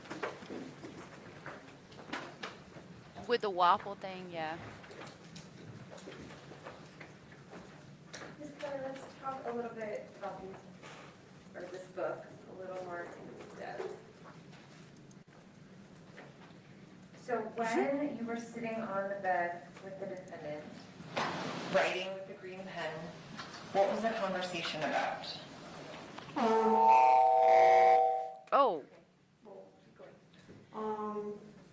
I was paranoid. I did engage in illegal activities when I was older, unfortunately. But, I grew up and got out of all that. And I was talking about, like my dad, my ex, just Aw. life in general. And I wasn't answering the questions as in like a right term because of my paranoid state. I thought like that book was trying to ask me questions what's deep within myself. And Fabian was just helping me answer him the best way he could, so I could probably get out of his hair. So when you say your ex, who is your ex? Sinner. His name is Sinner? Yeah. What's his real name? John. You know his last name? Grosset.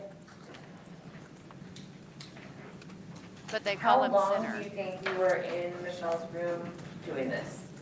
Maybe a good hour. Were you in your right mind at that time? No. Is that part of why you were trying to work through stuff?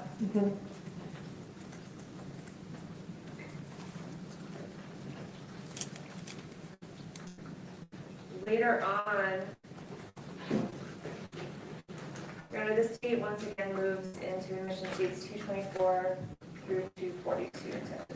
Same objection, Mr. Ernst? Over objection 224 through 242 will be admitted. May I publish them? You may.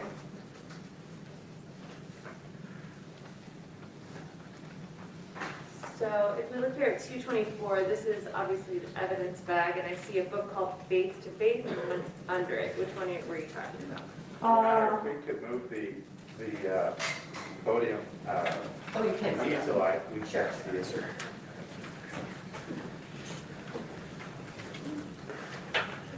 Did you have two books I had 2 books. that you wrote in one book? I wrote in one book. Let me show you 225. Which one of these books are we talking about? I was writing in the Anchor to the Soul. I'm going to show you what's been admitted as states 226. Is this some of the kind of writing you were talking about? Yes.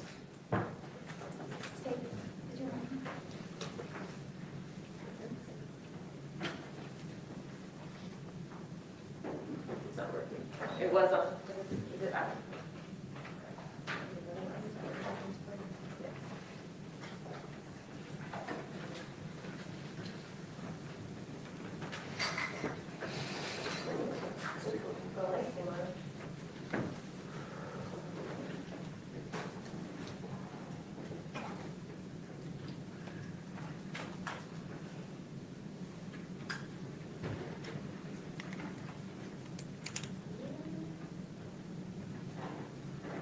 What's going on?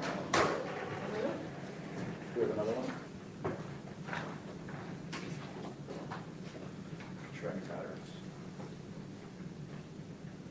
Want me to wait or go to this? Yeah, either that or this or that one. Okay, I'll stay really close to this one. Is that You can okay? make that podium come out if you need to. There should be a little error on that.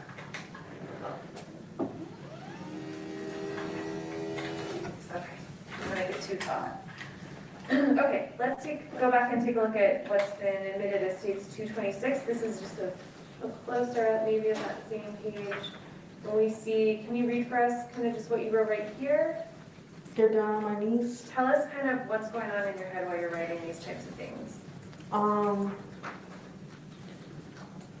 Honestly, I was just really paranoid about dying and not being right with God and not getting right with myself. Let's look at 228. You wrote a lot on this page.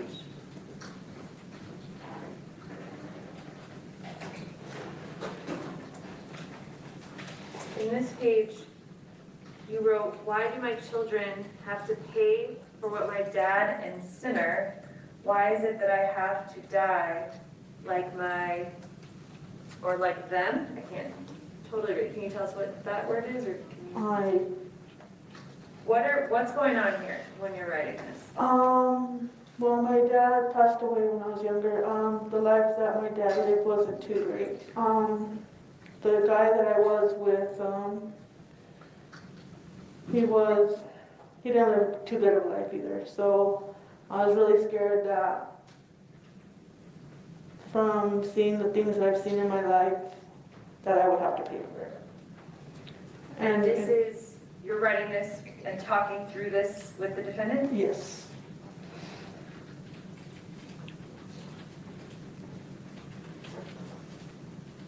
Down the same page you wrote, I am sitting here. I am wanting to understand me and my children and family have to die for their mistakes, but God forgives. Are you Is this just more of that? Yeah, but like if you read the Bible, like if you don't believe in God or anything, like you're gonna die and you won't live in the next life or whatever. To my understanding and to the way I was thinking that day is I gotta get my kids right, I gotta get myself right with God.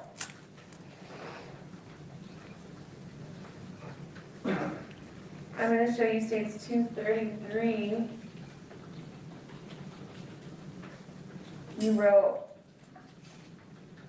You crossed something out, and then you wrote, "Oh my God, I panicked when I looked at myself, and I felt you would," crossed out, "a proof of me not sleeping and feeling and knowing this day would come." Tell us about that.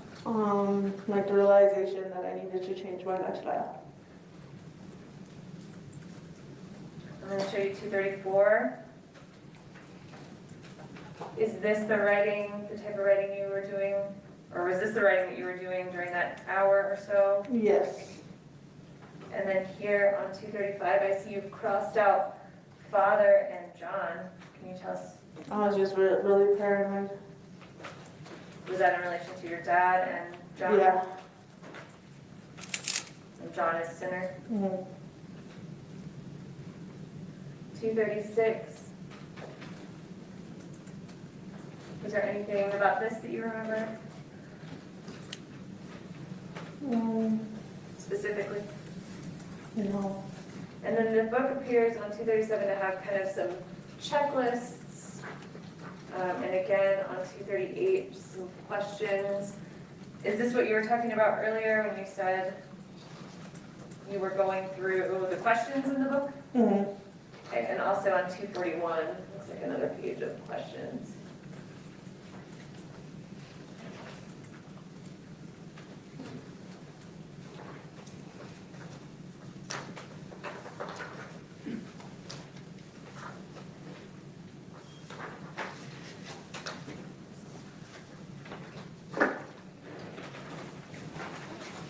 So I have something real quick. I just saw that Jen of Eve sent me that I wanted to pull up real quick. Hold on, I gotta grab it because I emailed it to myself. Hold on just a minute.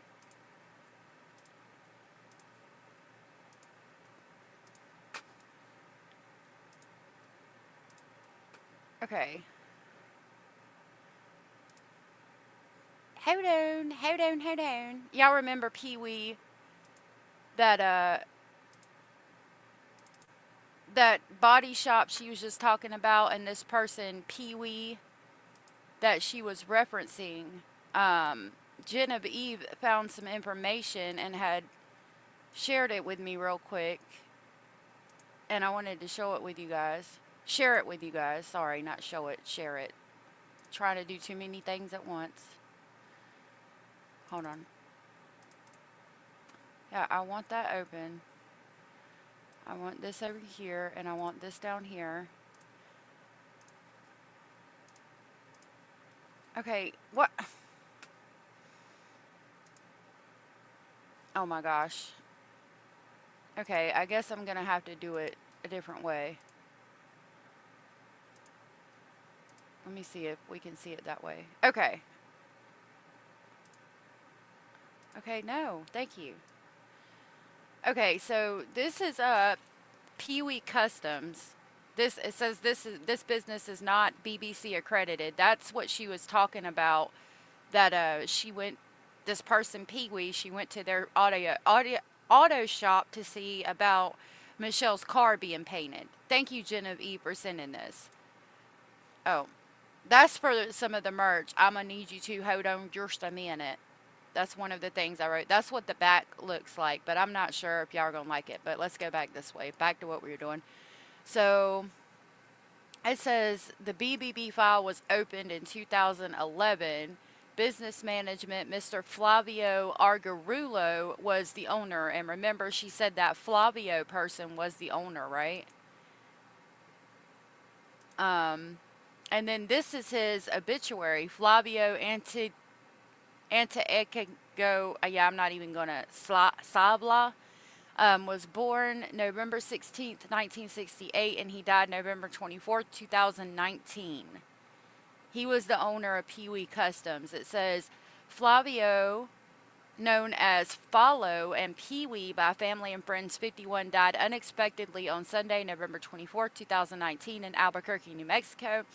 The beloved son, brother, father, grandfather, and uncle was born on November 16, 1968, in Mexicali, BC, Mexico. Flavio is survived by his mother's brothers, sisters, daughters, grandchildren, nieces, nephews, and is predeceased by his father. A man of deep strength, integrity, and love, Flavio built his life around family and friends and will be greatly missed. He had a funeral December 3rd, 2019. So I found that interesting. That's the Pee Wee Customs thing that she was just referencing, as to where they took Michelle's car to see if she could get it painted or whatever. Thank you, Genevieve, again for sending that to me.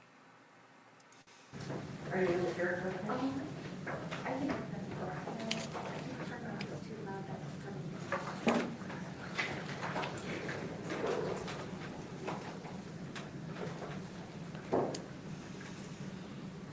Okay.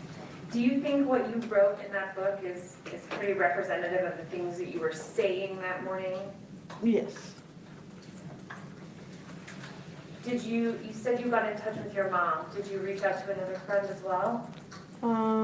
Yes, I did. And she's writing in this Bible book, why do these people have to die? Why do my kids have to die? Why do people around her have to die? I don't know. That's concerning, considering that not too long after that, poor Victoria died.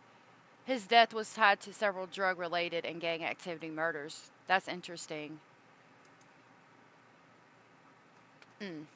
Thank you for sharing that again. I called Fabian's, I really appreciate it. baby's mom and I asked her to come by.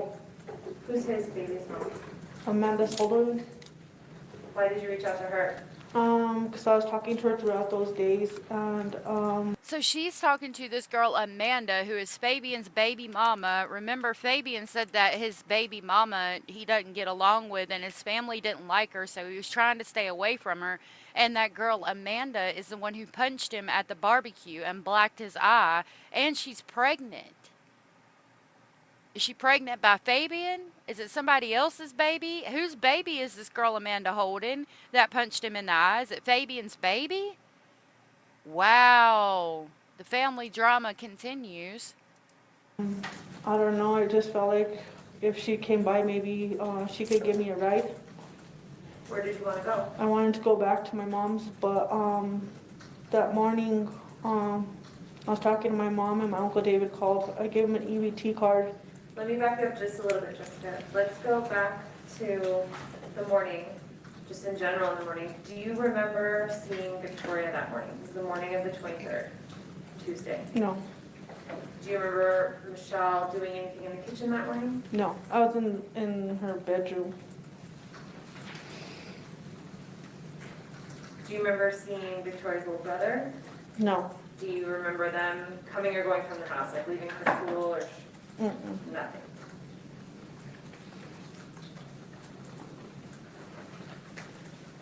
So after you talked to Fabian and wrote in the books, who was home? I believe Michelle was there, but then she left. And it was just me and Fabian. Tell us when you reached out to your mom in relation to being home alone with the defendant. About 6 in the morning. I texted her. She never texted me back. She didn't call me back about 10 in the morning. I believe that it was in the morning. When she called you back and you talked to her, was the defendant there? Yes, he just pulled up and he asked me for some gas money. Where had he been before? I'm just trying to figure out if you were home alone in the morning. Yeah, I was home alone. Okay, so tell us how it came to be that you were home alone. Fabian and Michelle left. I don't know where they went, but Do you remember about what time? it was in the morning. In the morning. Okay, so go on from there. Let's start with there. They left. They left. What did you do while they were gone? I sat there and I ingested drugs and I played on the phone, played on the internet. What happened when they got home? They actually drove up. They were outside. Fabian had me come outside so I could give him some gas money. I was on the phone with my mom at the time. And I How asked did you him, have gas money? I had money from Willie. I still had some money from him. Continue. And I asked him for the address because my mom was going to come pick me up and he wouldn't give me the address. So I let my mom know that I'll call her later and I mean, okay, she had money from Willie. I don't know what she did for that money. I don't want to know what she did for that money. She asked Fabian for the address to the apartment complex so her mother can come pick her up and Fabian won't give it to her. I mean, the damn apartment complex has a sign outside that says Arroyo Villas. And you mean to tell me that ever since she got out of prison, she talked about being downtown and running around with this friend, that one, and the third, getting dropped off and telling her boyfriend to come over, but you didn't know the address? How did you give your address? How did your boyfriend know where you were so you guys could lay on the couch and bump uglies? Like, I don't believe that. I don't know, that's weird to me. I'm sorry. It don't I believe like she's telling the truth about some things, but then things like that don't make any sense to me. Hey Solistic Glow, good to see you. I haven't seen you in a while. It's good to see you. So yeah, you don't have the address for your mom to come pick you up because you feel like you don't want to do substances anymore and you want to try to be better and have a better life. But yet when you want to bump uglies with your boyfriend on the couch, you can tell him exactly where to come. Miss me. I'll figure it out. Why wouldn't he give you the address? He didn't want nobody knowing where the apartment's at. That's a good What point. happened then? I went ahead and gave him gas money. He left again. Did he leave by himself? Him and Michelle left. Who was driving? Him. They leave Baby. again. How long were they home during that time when you guys They just pulled up real quick and then they left. They just came to get some money. Do you know where they were going? Did he tell you where they were going? No. He just seemed like he was going to meet somebody, and I was paranoid, thinking, oh my God, he's probably gonna go have an intervention or something. He's probably gonna, why doesn't he want nobody to come and go over here? And I'm tripping in my own mind with my own guilt for getting high. When you say you thought he was going to have an intervention, what is that? What do you mean by that? I thought he was gonna go like get my mom and the kids and everybody and come over and have them talk to me. Confront you about you. Confront, yeah. Did he say at any time who he was, so you thought maybe he was going to have an intervention. At any time that day, did he tell you he was going to meet someone specifically? No, well actually he did. At first, he came and went a few times. He told me that, oh, he's gonna go talk to Sinner. I kind of was like, are you messing with my head now? Because he likes doing that. He knows he could do that to me. And then he said he was gonna go meet up with my cousin Joseph. So, Sinner is John. Mm-hmm. Did you know where he was at that time? Yeah, I looked him up that morning and he was in DOC. May I approach him? You may.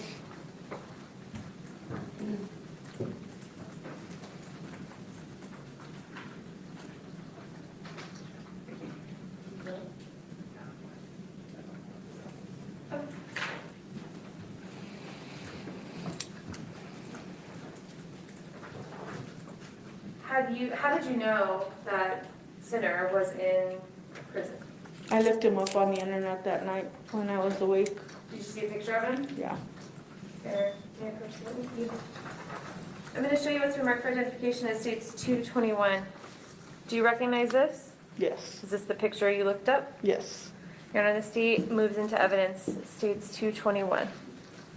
Any objection? No objection. 221 will be admitted. So Fabian's messing with her high. She's already paranoid and methed out. And he's telling her, basically, I'm going to tell your baby daddy or your boyfriend or whatever what you're doing and where you're at because she's got this money from Willie. And Willie ain't just giving her money for no damn reason. I'm telling you that right now. And He's messing with her and saying, I'm going to get up with Sinner. I'm going to tell him what you were doing. And then she looked it up and found out Sinner was already in prison for something. Yeah, so what, Renee? Okay, I'm coming up here, 221, so this is your ex, John? Yes. So when Fabian Yep. the next day told you John, her ex, a.k.a. Sinner. That he was going to meet Sinner, tell us a little bit more about how that really messed with you. Senator don't really like me getting high, especially in methamphetamines. Slow down a little bit, I'm having a hard time understanding you. He doesn't like me getting high on methamphetamines. When he went to prison, I didn't use that drug. And I was in contact with him while I was in prison and before prison. And we had plans on getting a house and getting back together and actually trying to change our lives from the drug scene. And I knew, because I was in love with him, I felt like I was going to lose the man I loved behind my drug use. And I felt guilty. Did the defendant personally know Sinner? Have they met before? I believe they met in prison before. Let me move to the rest of that morning. So you're feeling paranoid, you're writing the books.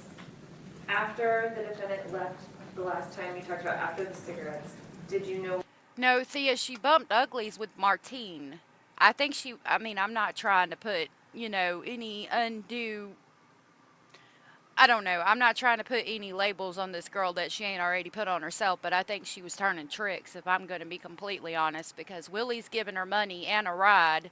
I mean, the saying, cash, what is it? Cash, ass, or grass, nobody rides for free, and she damn sure didn't have any cash. As a matter of fact, he gave her cash. Martine's coming over so they can bump uglies on the couch. Her old man Sinner's in prison. She's high. Yeah, I think she's making money somehow. Bump ugly. I swear every time I say it, I think of that movie. Oh my gosh, what is it called? Van Wilder or something. It had that guy that became real popular afterwards. But anyway. And then that girl in that movie came out with an underwear line. I forget. Real cute little short blonde-headed girl. But anyway. Where he went? Actually, no, I didn't know where he went. He just kept leaving. How long was he gone that time? I couldn't actually tell exactly the time. My time was off that day because I was in a paranoid state. I would leave the balcony back door open so I could walk out there, and I'd leave the front door open. So I was walking back and forth waiting for him to come back or to see if somebody was coming. And he ended up coming back later on that day, I believe before Victoria got out of school. And he told me that he has to go meet up with his brother, Joseph. Which brother did he want Joseph. to meet with Joseph? Mm-hmm. And I was like, cool. But the things he was saying, he was like, oh yeah, he's gonna hook me up. And then like when I was like, I don't kind of believe you, because sometimes he over-exaggerates When you things. say hook him, he said he was going to get hooked up by his brother. What does that mean? Fabian said that he was gonna go pick up an ounce from him. An ounce of what? He didn't say. What did you take that to? An ounce of meth. How is he acting that day? An ounce of meth? How much damn money do y'all got? Jesus. He just kept coming and going, and it was like he was playing on my paranoia. Why do you say that? Because he knew I was paranoid. I kept telling him, and he kept going and coming, and acting like he was going to go meet up with somebody. But he never told me who or what, and I didn't want to ask no questions. Sometimes when I'm high like that, I don't like asking too many questions. When you're describing being home alone before Victoria got home from school, you kept opening the front and back doors? No, I didn't I left them open, I left them cracked. I left the balcony door wide open, but I left the front door cracked so I could hear if somebody was coming up the stairs. Describe for us a little bit about what's going on in your head. Did you think more than just feeling paranoid? Did you think something was I mean, she's entirely paranoid because she's got the damn apartment door open, listening for somebody coming up them steps. Like, can you imagine how many apartments are around her and people are going to be going up and down them steps all day long? And she's sitting there with the door cracked. Yeah, she's paranoid out her damn skull piece. Happening with the television or more with these books? I felt like the TVs were talking to me, like not talking to me, but sending me messages like for me to stop what I'm doing and all that. And I was taking it like a sign from God. You know what I mean? I don't know if anybody's religious or anything, but sometimes you see signs and things, or the way you believe or your beliefs. And I just believe that he was like giving me a reality check of what I really wanted in life. Was there a time when you decided you were done with drugs? Yeah. Tell us about that. After Fabian left to go meet up with Joseph or whatever, I got paranoid. I really thought Fabian was trying to set me up. I don't know if he was setting me up with the cops or with anybody. And I got paranoid and I threw my drugs in the trash. Which trash? In the kitchen trash can. And you were home alone when that happened? Yes. What did Okay. you do after that? I actually just stayed, and then my sister ended up calling. Where was your sister? Or wait, no, my sister. This day is just like really mixed up, but I believe they came back with Victoria, and I was getting ready in the bathroom. Did anyone ask you to pick up Victoria from the bus station? No. No. Did you, while you were home, hear Victoria knocking, or was the front door open? What was going on? No, I thought they left with her, you know, Who's they? Fabian and Michelle. You thought they left with Victoria? I thought they took her with them when they left. Y'all, Basil is thumping. I don't know what he hears, but he just thumped like 3 times. What is it? What is it? What do you hear?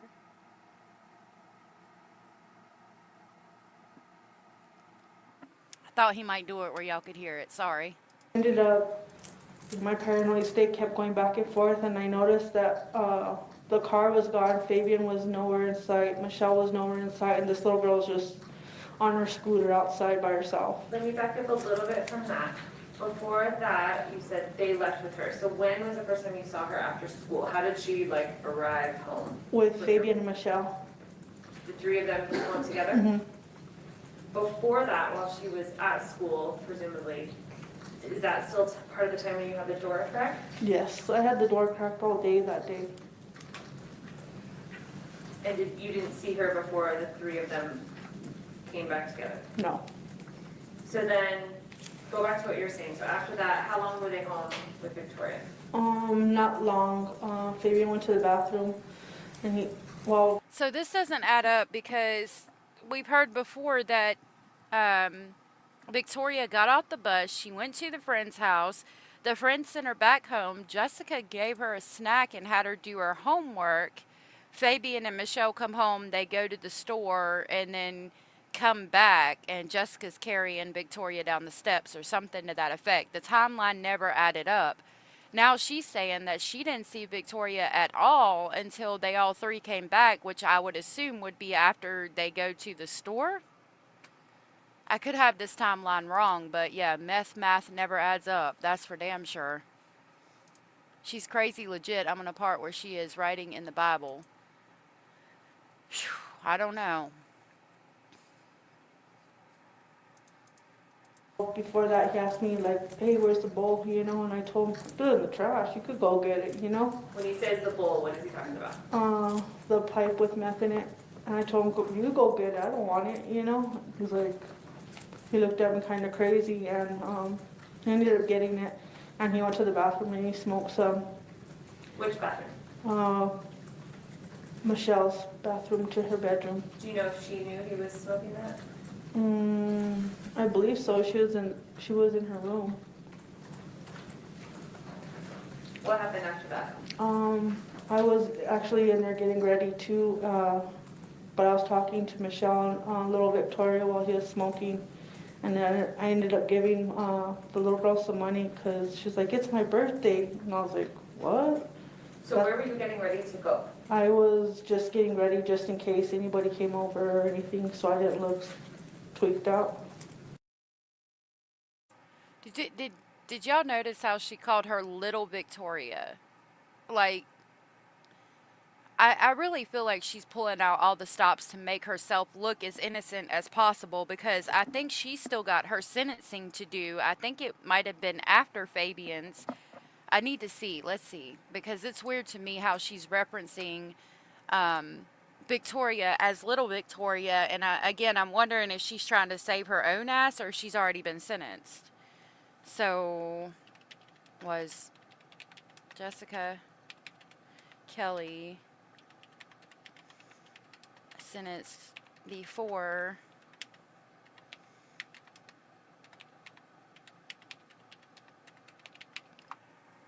Fabian Gonzalez trial?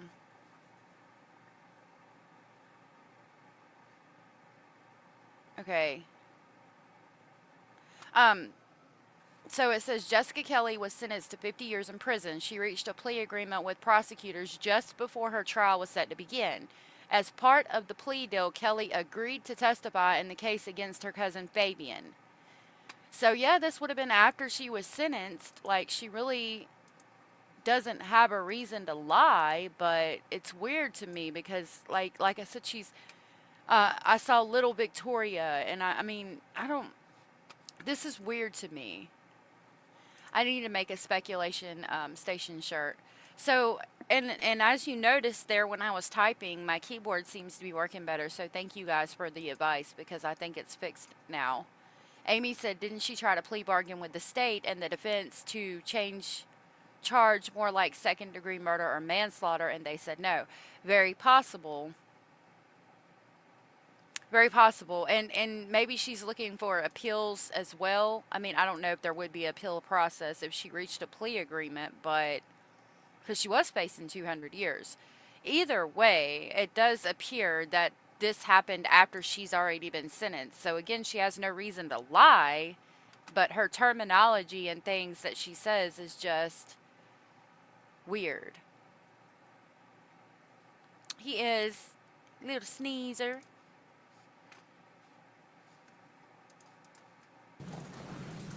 And when you say the little girl, you mean Victoria? Victoria.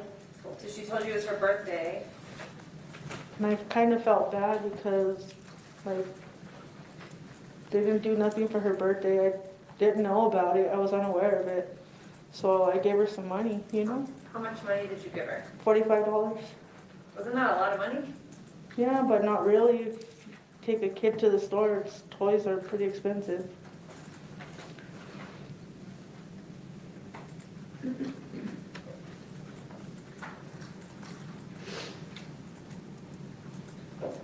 And like, I mean, I get that. Like, you know, I've told y'all I used to, unfortunately, I used to be addicted to things, and things like that would happen. You would go somewhere and see a kid in a place they had absolutely no business being, and hear things like that. Oh, it's my birthday, and yeah, I would have given them money too.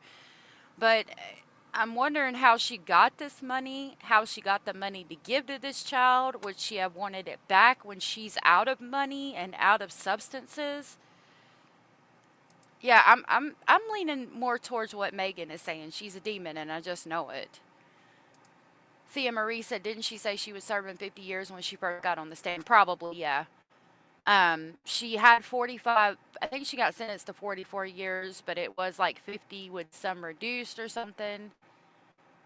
It is really sad. Angela said, imagine this child was potentially killed over $45. It's very possible. Very possible. I'm concerned that that might have been a motive, like you guys pointed out yesterday. So then, you were just describing a minute ago before we backed up, you thinking that the three of them, Michelle, the defendant, and Victoria, had left together. Yes. So during this day, you're still under the influence? Yes, I'm under the influence. I was getting high that morning. I stopped getting high about like, maybe I'd say 10 in the morning. Tell us about when you realized that Victoria was still around. When I went and peeked out the front door, I seen her on her scooter by herself. And Fabian or Michelle was nowhere to be found. The car wasn't there either. So I called her up inside and I told her, hey, well, I walked down the stairs and I asked her, hey, where's your mom? Where's Fabian? And she's like, oh, they left. And I was like, well, what are you doing now? Riding my scooter. Well, why don't you come inside and eat some sunflower seeds or something? She's like, okay. There was two girls at the bottom of the stairs and they were talking to her about her birthday or something or asking what she wanted. And she was like, oh, just whatever, whatever. And she ended up going up the stairs with me into the apartment. I left. Let's put a pin in talking to those neighbors just for a second. And let's back up to around when you gave Victoria the money. Okay. Do you remember anything else happening with that money? No. I think Fabian ended up getting it because he pulled her to the side. But I'm not too sure what he was telling her or what. But I believe, I don't know. Is this around the time that you think the three of them leave? Mm-hmm. Is that a yes? Yes. That's a yes? Tell us about talking to your sister. Was that before you saw Victoria outside on the street? Yes, it was before I seen her outside, after Fabian and Victoria and Michelle left. My sister ended up calling me on a collect call from prison. How were you feeling during this call? Very paranoid. Kind of the same as the rest of the day? Your Honor, the state will move into evidence what's been marked for identification as 220, which I believe is stipulated. That's correct, Judge. 220 will be admitted and you can publish.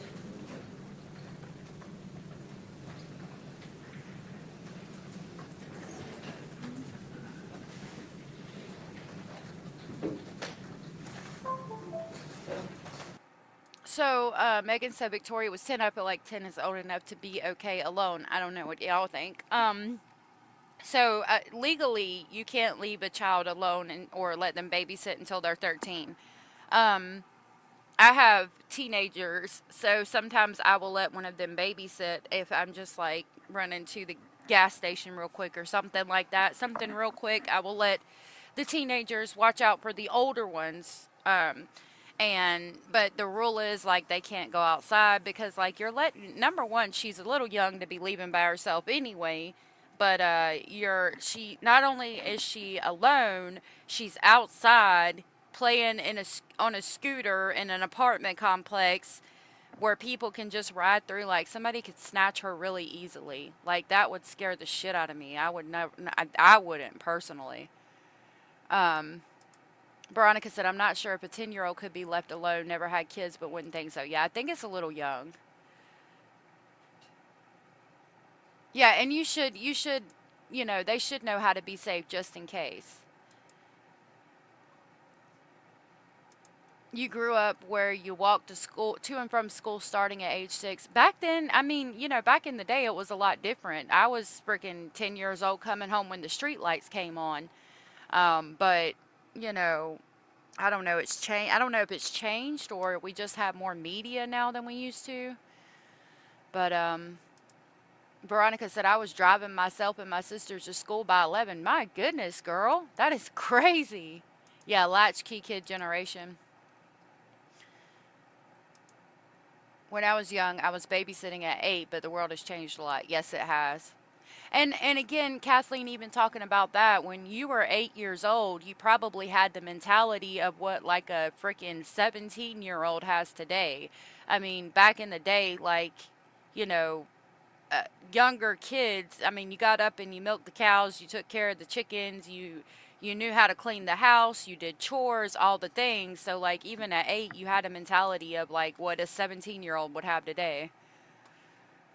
So, I don't know. That's just my thought. Latchkey kid is like, parents are basically, the kid is on their own for a lot of the day. Like they come home from school, they have the keys to the house, they go in, make a snack, do their homework by themselves. Parents might be at work, and then, they hang out, play or whatever, and then you come home when the street lights come on because that's when it's getting dark. And I remember I used to stay out and it would be getting dark, but the street lights weren't on yet, and I'd be like, yes, I got a little longer. So, I don't know. 10, I think, is a little bit young to be leaving alone outside in this day and age, 2016, alone on a scooter, and you're not even, like, there. Like, if you were going to have them sit by themselves for a minute, I would say they would definitely need to be inside, and I don't know that I would do that at 10 years old.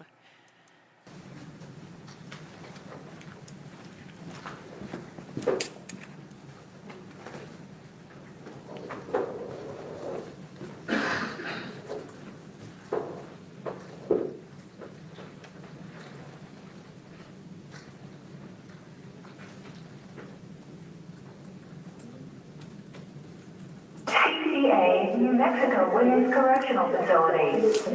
Subject to 14 monitoring. To accept this free call, press 1. To refuse this free call, press 2. If you would like to permanently block your number for receiving calls from this facility, press 6. Thank you for using security. You may start the conference.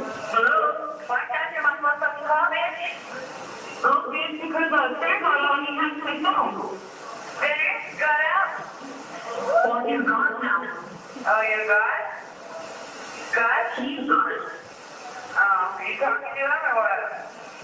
No, he has the TV and everything, Crystal, and it scared me. I think you're just tweaking. No. Yeah, you're tweaking. I can hear it in your lungs. Well, I am, but Crystal. Yeah. I think you're just tweaking. Where are you at? No. Hey, Crystal, you know that anchor for the soul? He rewrote it to me. And then the Facebook, he rewrote it. Yeah? And he put it in my shoe without me knowing it. He got it down. Yeah, you already know he's a creep. Where are you at? In the apartment. Whose apartment? My apartment. Huh? My apartment. Where are you at? You in that apartment? No, I'm staying with the living room. Who? Michelle. Have you went back to Pee-wee's or what? Have you went back to Pee-wee's? No. No? Hey, what'd you do? Is you ready for Snickums? Let me see if I can. And then Salsa wants to talk to you. Right, and then. Okay, which one? Hi, Mama. Hey, how you doing? Good, how are you? Having fun? Yeah. Good. Oh, it's good hearing from you. Okay, I'm going to give you the number. It's 304. 304? 2491. 2491. All right.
I'm glad they put the words on the screen, but who the hell is Snookums?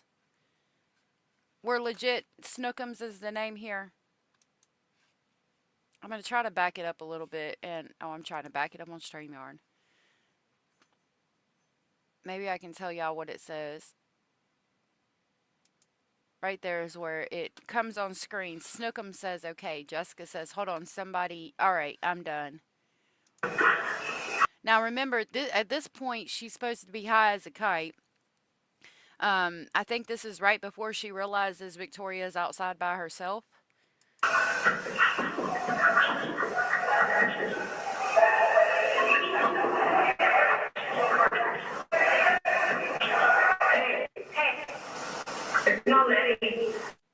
Jessica said, hey. Snookum said, hey. Jessica said, it's not letting me. God don't let me do it. Oh my gosh. Snookum said no, and Jessica Kelly said, God don't let me do it. Snookum laughs and says, well, do me a favor, just whenever you get a chance, just text that number. And so evidently Snookums knows that Jessica's high. Well, do me a favor, just whenever you get a chance, just text that number. And you're calling. She said, all right, Snookums cussing. You calling that for me. And if you could please some money. For me, and if you could please put me some money. That's all. And then hold on. Jessica said, all right. She said, that's all. And then hold on, because Salsa wants to talk to you.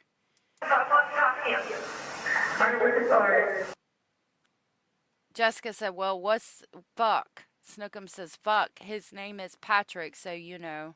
Tell his name's Patrick, just so you know. Patrick?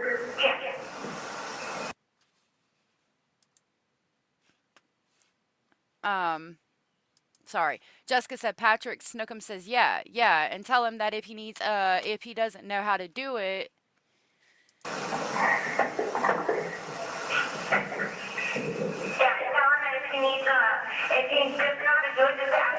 Just ask you and you can tell him how to do it. Jessica Kelly says, hey, something.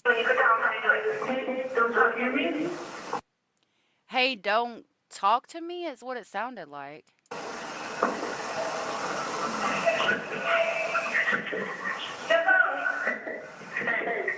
Jessica said, hey. Snookum says, are you ready for, to talk to Salsa? Are you ready for, to talk to Salsa? Yeah. She said, yeah. Snookum says, okay, Salsa, you're up. Okay. You're up.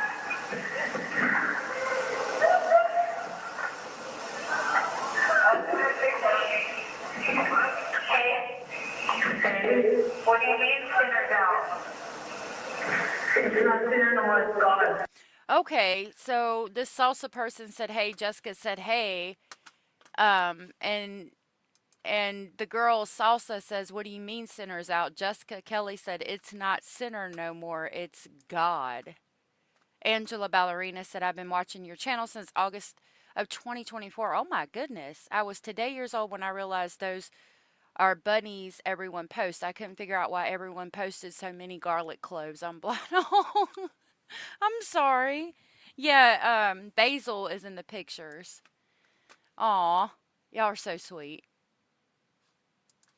That was sweet, Angela. I'm glad that you were able to see that it is bunnies. Okay, so sinner evidently is God now. Salsa said, oh my God, he's out. And Jessica said, yeah, but he's not. Oh my God, he's out. And Jessica Kelly says, scared the life out of me. Salsa said, oh my God, shut up. Are you all right? The life out of me. Oh my God, shut up. Are you all right? No. Jessica said, no, I'm not. Basically, no. Salsa says, why? No. Why? Because I was messing up and I was up. Jessica Kelly said, because I was messing up and I was up and he scared me bad. He scared you bad. Well, get your shit together then. She says, well, get your shit together then. Stop it. Jessica Kelly said, I am. Stop it. I am. Oh my God, you fucking better not fuck up tonight. Salsa says, don't fuck up, and I mean it. Don't worry about that. She said, where, hey, Jessica Kelly said, don't worry about that, huh? Salsa said, better not. Better not. Hey, listen, I got a question. Okay, can y'all read it? Like, I don't want to keep reading it if y'all are reading it or whatever. All right, so I'm going to continue reading it. Let me know if y'all can see it. It says, hey, listen, I got a question. I need you to. Jessica Kelly says, Salsa said, to see if you can. I need you if you find actually an apartment out there. Because you don't have a career. I need to find an apartment for her, but it's got to be in the. And Jessica Kelly says, okay. Hey, Lori, good to see you. I'm glad you made it to her live. You can read it. Okay. You couldn't hear? Okay, so I'll keep reading it. I need an apartment for her. But it's got to be good over there. I got to get a bunk bed for her, but it's got to be in the hood over there in the war zone around that area, like by the fairground. Jessica said, okay. In the war zone around that area. Like by the fairground. Salsa said it's got to be over there. Jessica Kelly said, yeah. Salsa says, yeah. Yeah. Jessica said, I'll be looking. She'll probably be at the Downs. I'll go look. She's going to be at the Downs. Okay. Salsa said, okay, well, you try to find one and see what we can do, because right now we're just paying room. Well, you try to find one and see what we can do. Because you know what? Right now we're just paying room. Remember she got. Jessica said, okay. Salsa said she got evicted on the 5th. Evicted on the 5th? Well, right now we're just paying. Jessica said, yeah. Salsa says, well, right now we're just paying $200 a week, so it's too expensive, so please. $200 a week, so it's too expensive, so please. Try to find me. Jessica said, okay. Salsa says, try to find one ASAP and then give me the phone number and tell them I'll call them. And then give me the phone number and tell them I'll call them. Okay. Just make sure you tell them that it's not a good credit background. Just make sure you tell them that it's not a good credit background. It'll be under her name, but she doesn't have no credit. But the money, Jessica's saying, hey, Jennifer, good to see you. I ain't got no credit. It'll be under her name, but she doesn't have no credit. But the money is good every month. It's good every month. Kelly says, okay. Jessica Kelly said, okay. Okay. And make sure you tell them. Salsa says, and make sure you tell him that she does get high and stuff. You know what I'm saying? She's one of them, Oh, that's great. Hey, can you rent this person an apartment? They don't have any credit, but the money will be there. And also, they're addicted to substances. Just so you know. She does get high and stuff. You know what I'm saying? She's one of them. You know. Kelly said, Salsa says, okay. Jessica said, all right then. Okay. All right. So when can I call you back? Give you a couple of She said, when can I call you back? Give you a couple days or what? days or what? Jessica Kelly says, give me about 4 or 5 days. Salsa says, okay, I'll call you on. Give me about 4 weeks. Okay, so I'll call you on Friday. On Friday, okay? Jessica says, all right, call me on Friday. All right. Thanks, Jen. Salsa says, thanks, Jess. Please, it's for Ashley. Jessica Kelly says, all right, thank you. Salsa says, it's for Ashley, please. Please, it's for Ashley. It's for Ashley, please. I will. She said, I will. Salsa says, okay. Jessica said, I'll do it for you. Okay, thank you, baby. She said, thank you, baby. Here's your sister. Jessica says, all right. Her sister, Crystal, says, hey, FM outside. Come outside. Hey, come outside, come outside. I'm outside. Come outside. Jessica said, no, you're not. Crystal said, yeah, I'm with Sinner. Jessica says, you're a freaking liar. You're not? Yeah, I was dinner. You're a fucking liar. We're on the roof. Crystal says, we're on the roof, bro. You hear us? Jessica said, probably are, dude. Her sister's saying that because she's high, and she knows she's high, and so she's fucking with her. Happy Friday, Tony. Tony, good to see you. Bro, you hear us? Come on, dude. You're too easy. Crystal says you're tweaking. Jessica says, Crystal, you don't even know, dude. Crystal, you don't even know, dude. I'm telling you. Crystal says, I'm telling you that meth, Jessica, ain't no joke out there these days. It's gonna fuck with your head. That's just saying a joke out there these days. Don't fuck me talking on the phone like that. Jessica said, don't be talking on the phone like that, dude. Crystal says, stop it, you're tripping. Dude, stop it. You're tripping. No. Jessica said, no, you're on a recorded call, stupid fuck. Jessica Kelly says, you're monitored. I mean, Crystal said, you're monitored. You're not a recorded call, stupid fuck. They're monitored. So? Jessica said, so? Crystal Kelly says, so what are they going to do to a user? So, what are they going to do to a user? Jessica said, well, Center's on this other phone. He's fucking hacked it, okay? Crystal said, what part of town are you in? Center's on this other phone. He's fucking hacked it.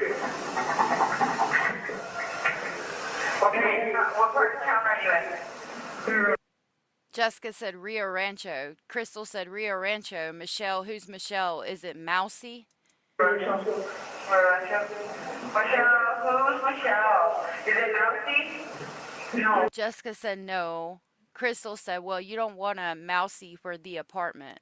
Well, you don't want a Mousy for the apartment because her mom manages. Because her mom manages the, managed TC management apartments. Jessica Kelly said, okay. Managed TC management apartment. Okay. She's the one that got me in Crystal said she's the one that got me in Norman, our apartment. Jessica said, oh, really? Norman, our apartment. Oh, really? Yeah.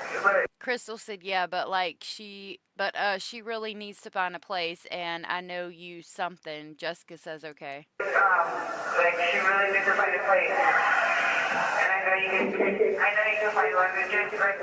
And I know you can find one, just like 1 or 2 bedroom, just for her, just like 1 bedroom. 1 or 2 bedroom, just for her, just like 1 bedroom.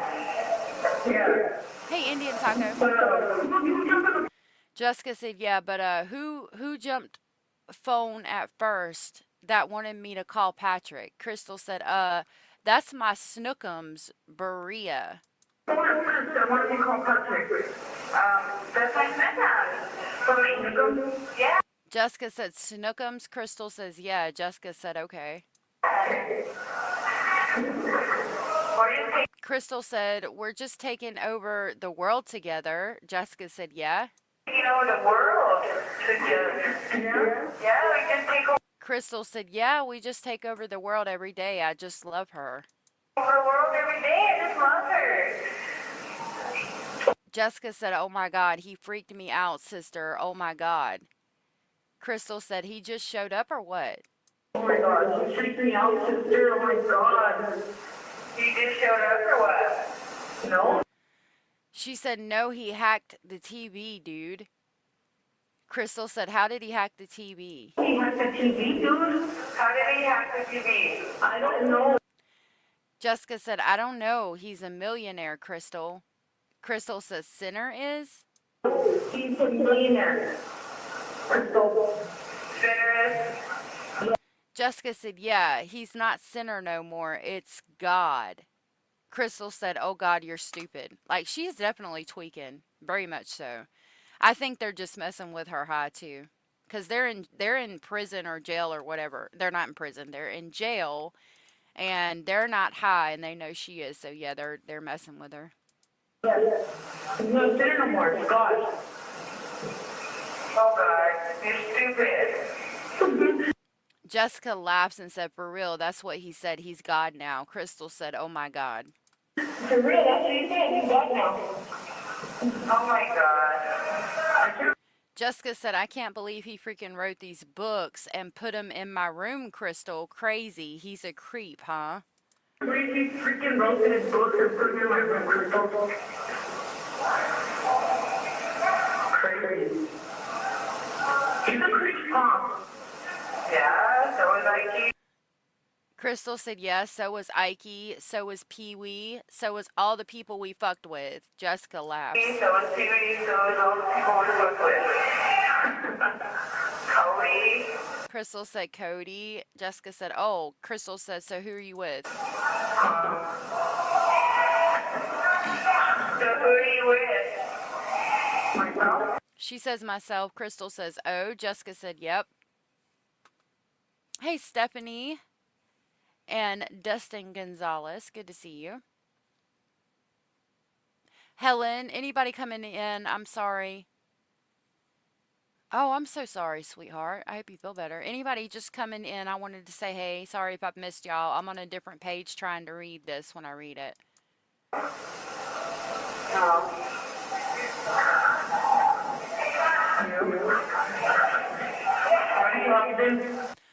Crystal said, so what are you doing? Jessica said, so how have you been? Crystal said, what are you doing right now? What are you doing right now? I'm reading this book. Jessica said, I was finished reading this book. Crystal said, oh. Jessica said, he has me all freaked out. He has me like thinking that they're rolling up on me right away. He has me like thinking that they're rolling up on me by the way, Crystal, because they're watching, like, they're driving around the fucking apartment. They're watching like they're driving around the fucking apartment? Yeah. Crystal said, yeah. Jessica said, oh my God, Crystal. I'm like, Oh my God, Crystal, I'm like, well, well, when is he going to roll up? Well, when is he going to pull up? Crystal says, oh,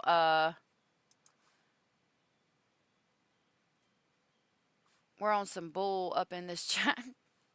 Said bad girl. when is he gonna pull up? Oh my goodness. Jessica said, oh my goodness. Crystal said, oh, I've been doing all right. You know, I went to Seg for 4 days, me and him, and... Oh, I've been doing all right. You know, I just went to stay for 4 days for me. Yeah. Jessica said, yeah. Crystal said 8 other people. Jessica said, so you got your money then? Other people. So you got your money then? Huh? Crystal said, huh? Jessica said, huh? No, we... Crystal said, no, we drank the day after you left and fucking like, hold on. Jessica said, okay. We drank on the day after you left and fucking, like, okay, the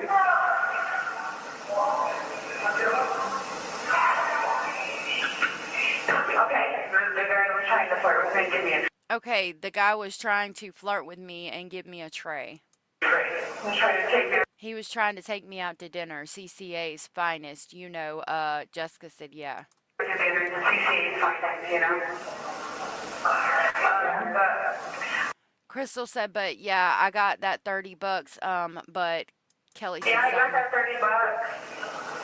But I'm on restriction, so. But Crystal says, I'm on restriction, so fucking, if you could get any other money, we need to put it on Salsa's books. So, fucking, if you could get any other money, we need to put it on Salsa's books because she gets off. Because she gets off restriction in like a week and a half. I mean, Jessica said, okay. Restriction in like a week and a half. I mean, we just got our findings.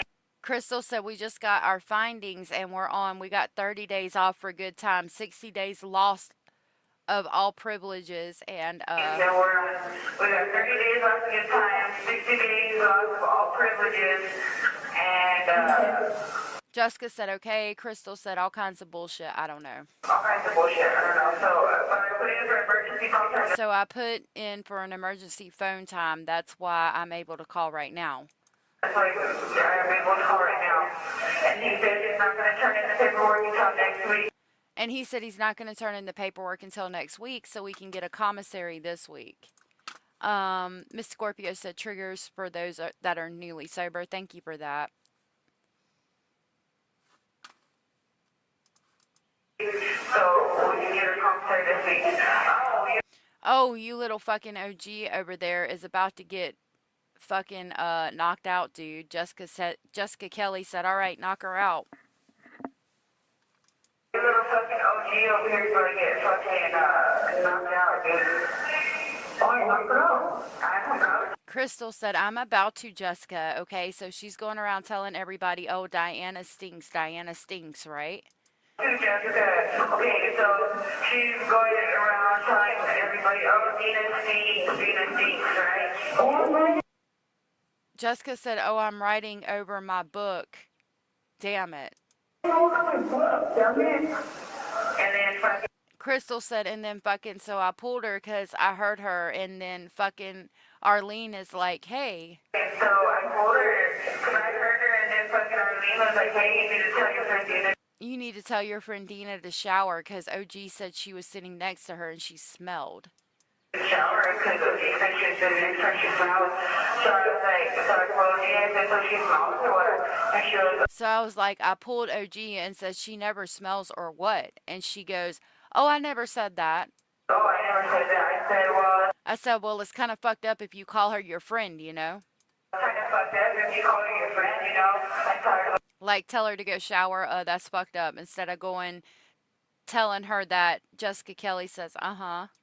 shower, that's fucked up. Instead of going and telling other people, you know Crystal says, you know what I mean? She goes, oh, no, I never said what that. I mean? She goes, oh, no, I never said that. And then she was telling And then she goes and tells Arlene, why are you telling Crystal that I'm saying that? why are you And telling Crystal that I'm saying that? And because I never told her that Arlene told me, you know what I mean? Jessica said, uh-huh. I told her that Arlene told me, you know what I mean? And so I'm telling everybody. Crystal said she's all telling everybody. I was like, fool, like if you didn't say it, why would you worry? Why you worried about what they're telling me? I was like, well, like, if you didn't say it, what are you worried about? What they're telling me? And I was like, check it out. I said, you're a sellout, bitch. I don't want nothing to do with you. Don't look my way. I mean, this is just prison drama. Get the popcorn, I suppose. I was like, check it out. I said, you're a sellout, bitch. I don't want nothing to do with you. Don't look my way. Don't fucking come near me. Don't fucking come near me. Like, stay the fuck away from me. She was prove that I'm grimy ass bitch. I said, I'll prove it, bitch. Like, stay the fuck away from me. She was proved that I'm a grimy ass bitch. I said, I'll prove it, bitch. Go to your room. Go to your room or I'll knock the fuck out of you. And then she's like, really? I ain't gonna fight you over some dumbass shit. The fuck out of you. And then, she's like, really? I can't fight you over some dumbass shit. I said, it ain't a fucking choice, bitch. Stay the fuck away from me or I'm gonna knock you the fuck out. That's it. Cause I'm straight up gangsta in this biatch. That's what she said. choice for me to stay the fuck away from me. I'm gonna knock the fuck out. That's it. That's all. And then, Jessica said, mm-hmm. Crystal said, that's all. And then I'm like, I don't know, just cause she's whacked. like, I don't know, just 'cause she's fucking. What? Jessica said, handle that shit. Handle that shit. But I have to be a good girl now. Crystal says, you better. What's up, today? I'll be a good girl now. You better.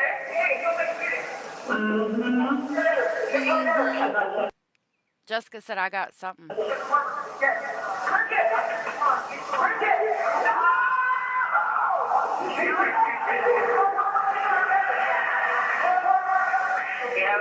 Crystal said, yeah, we took over the world this morning, me and my snookums.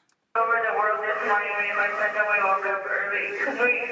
We woke up early because we have rec at 9 in the morning now, so we have to wake up early. So we have to wake up early. So me and Salsa and my schnookums are all up early in the morning every day.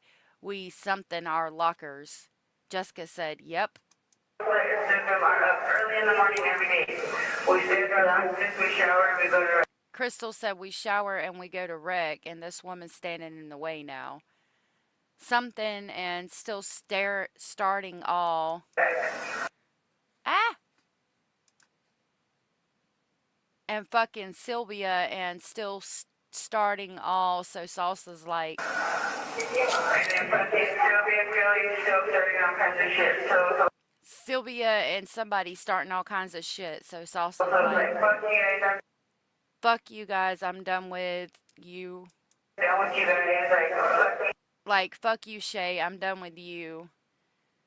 And then I told something girl, Jessica Kelly's just like, uh-huh. Okay, I'm done with you. And then I come back down, fuck yeah, I'm done with Crystal Kelly said, fuck you, I'm done with you.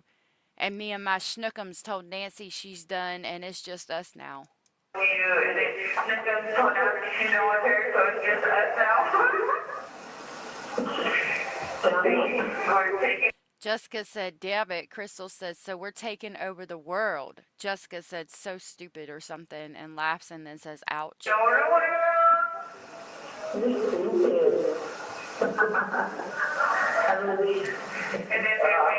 And then Nancy and Veto came today. Fucking, I was like, Felice? I was like, Felice. Felice Navidad.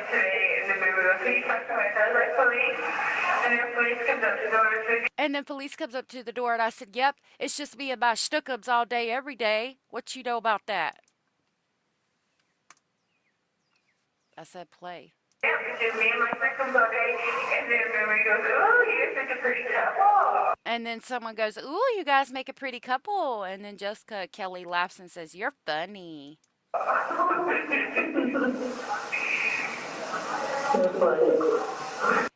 Crystal says, what? Jessica said, you damn whore. Crystal said, but, Jessica said, Crystal said, oh. Jessica said, all right. I'm gonna let you go. Crystal says, well, I'm going to let you go where you can tweak out. But Jessica said, no, I'm going to lay down, actually. Tweak out, but no, lay down actually. Yeah, lay down. Crystal said, yeah. Jessica said, I'm going to lay down with this book. He tweaks me out, Crystal. He tweaks me out, Crystal. Crystal said, well, Jessica said, that's like being rolled up on. Rolled up on. Well, you don't. Crystal said, well, you don't need to be fucking tweaking. You need to be fucking on top of the game, biatch. We have to calm down. We do got to calm down. Thank you. This is for Victoria. I think so. Yes. This is the day of Victoria's murder. This is the phone call Jessica Kelly has between her and her sister. Jessica said she looked outside and realized that Victoria is outside shortly after this phone call because she had the door open because she was tweaking and thought these people were going to roll up. And she sees Victoria ride in her scooter and Fabian and Michelle are gone and the car is gone. And Jessica Kelly is like, hey, Victoria, where's your mom? Calls Victoria upstairs to come into the apartment and makes her something to eat, I do believe. Sorry, I'm on a different page so I couldn't, it was hard for me to see what y'all were saying. All right. If you're tweaking, you to be fucking on top of the game. If you're tweaking, if you're tweaking, you're going to be fucking something. Jessica said, well, you know what? I'm grown enough woman. you're going to be fucking. Well, you know what? I'm a grown enough woman. Don't tell me. Don't tell me what the fuck to do. Crystal said, no. No, bitch, no, fuck you. Don't tell me. She said, don't bitch, no, fuck you. Don't tell me what to do, ever what to do, Crystal. Don't. Crystal says, shut up. Ever what to do, Crystal? Don't. Shut up. I'm doing good. Jessica said, I'm doing good. Who says you fucking buddy, dude? Crystal said, Javier. It's your fucking money, dude. Javier. Jessica said, Javier, okay. Crystal said, well, you said. Yeah, okay. Jessica said, fucking jumped and went and got it, dude.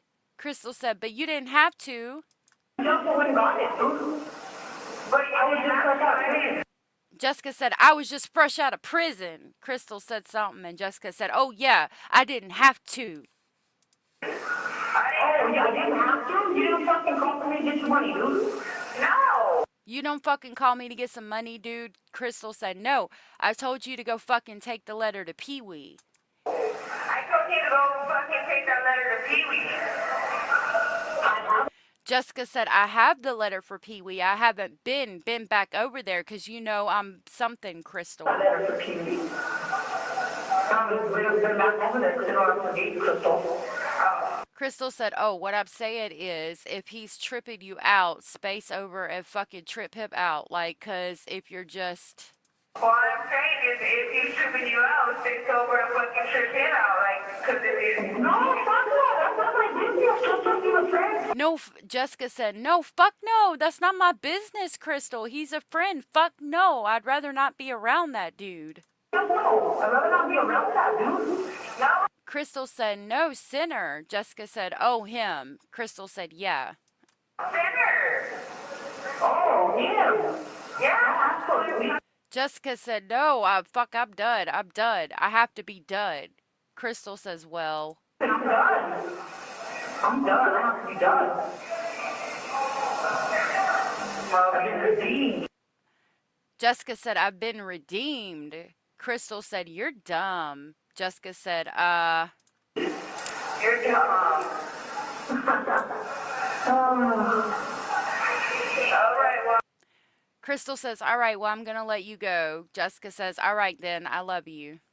I'm gonna let you go. All right, then, I love you. I love you. Crystal said, I love you too, be good. Jessica said, all right, bye. You be good. Whew. Goodness gracious. So the point of that is to see that she is tweaked out.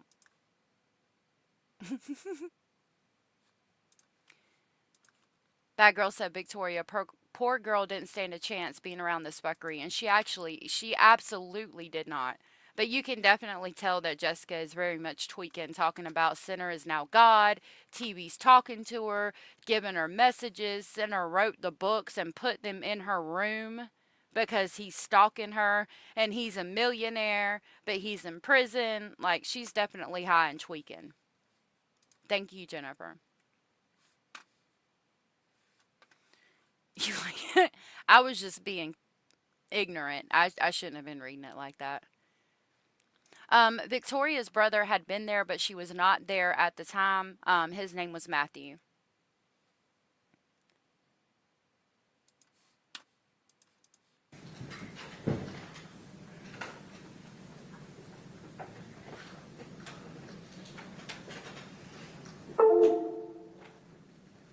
Miss Kelly, while we are listening to that call, we heard you getting some phone numbers and names from Snookums and Salsa. I'm going to show you what's been admitted to States 242, which I need to see.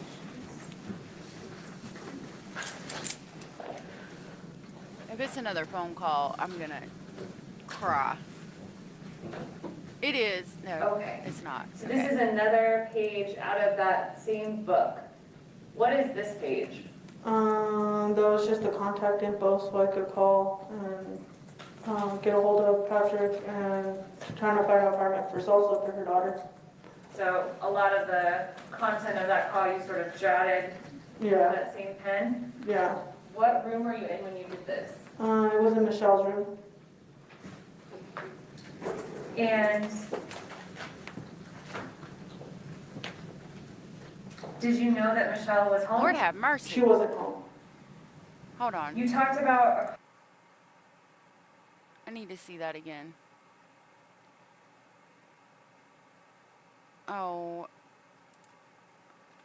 It says 249 Patrick, Ashley, 500 Mousy. So those are all the people that she just talked about.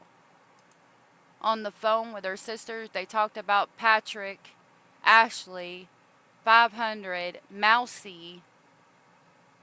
Something like Friday, maybe? FRI? I mean, if I had to guess, I would say that she was just standing there doodling while she was on the phone. You know how you'll doodle if you're talking on the phone for a minute? and No, C-I-K-E? U-I-K-E? That's definitely Patrick, M. That's a star, like you doodle when you're just talking on the phone. That's Ashley. That's 500. And then down here it says Mousy. did you know that Michelle was home? She wasn't home. You talked about a car driving around just in that call. Was that real? I don't think it was real. I think it was just me being paranoid, maybe somebody coming and going from the apartments. Was there like a specific car that you thought you saw more than once, or? Sinner is an ex-boyfriend. I thought he was the father's the father to the children, but I could be completely wrong in that. I'm not sure. Yep. I remember when we didn't have a cordless phone, and then we did, and it was a big bulky thing. Yeah. I seen like a tan car, kind of like Michelle, but not Michelle's, come a few times. Do you know if you really saw the same car or not? No, I don't know. You also said that you had to be a good girl now. What did you mean by that? I was trying to let my sister know, don't be talking on the phone, because I agreed to do something for her in prison, and my sister talks a little bit too much on the phone, and I get paranoid. That's why I talk crazy like that, so she'll get the hint, like, quit talking. Yeah. You sound a lot different talking now than you did when you Yeah. were talking to your sister. Yeah, I was under the influence. Is this the same? Ma'am, have you heard the interrogation from the hospital bed? Because she sounded a lot different now than she did then as well. Just, in case you didn't know. Kind of conversations you were having with the defendant earlier on? Yes.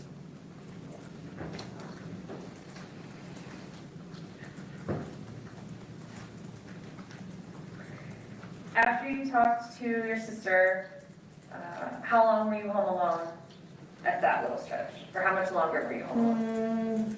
Maybe an hour, I'm not too sure. So Indian Taco, oh, hold on. What did I do? I took it back. Indian Taco told us that Jessica has 2 children. They both have different fathers, and Sinner is not the father of either child. And that from what I saw, Jessica's daughter's father passed away either right before or right after Victoria's homicide. Thank you for that, Indian Taco, because I really wasn't sure. I really appreciate that. Coming and going from the apartments. Was there like a specific car that you thought you saw more than once, or? Yeah. I seen like a tan car, kind of like Michelle, but not Michelle's, come a few times. Do you know if you really saw the same car or not? No, I don't know. You also said that you had to be a good girl now. What did you mean by that? I was trying to let my sister know, don't be talking on the phone, because I agreed to do something for her in prison, and my sister talks a little bit too much on the phone, and I get paranoid. That's why I talk crazy like that, so she'll get the hint, like, quit talking. Yeah. You sound a lot different talking now than you did when you were talking to your sister. Yeah, I was under the influence. Is this the same kind of conversations you were having with the defendant earlier on? Yes.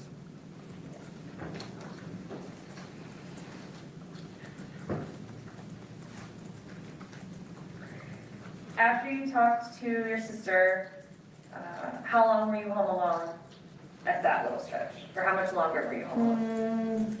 Maybe an hour, I'm not too sure.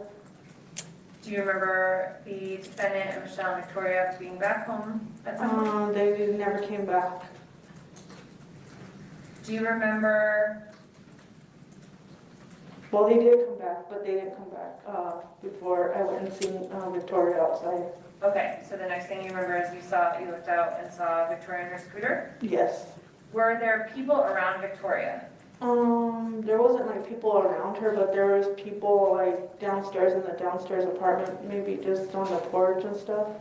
And other people around like in other apartments, but there was nobody actually around Victoria. Were you worried about her? I was concerned. I wouldn't let my kids be out there in the apartment complex by themselves. Were those people downstairs, did it appear they were watching her or No. scared of her? No. So then, I mean, to be fair, I would have been concerned too if I saw my cousin's girlfriend's child outside at 10 years old by herself in an apartment complex riding on a scooter and her parents are gone. Like, that would be concerning for me too.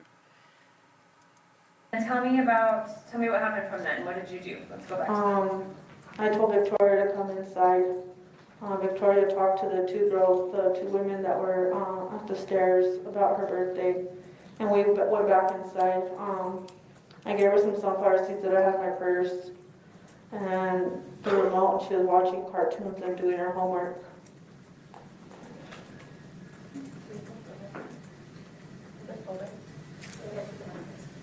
Oh, there's that. Okay, sorry.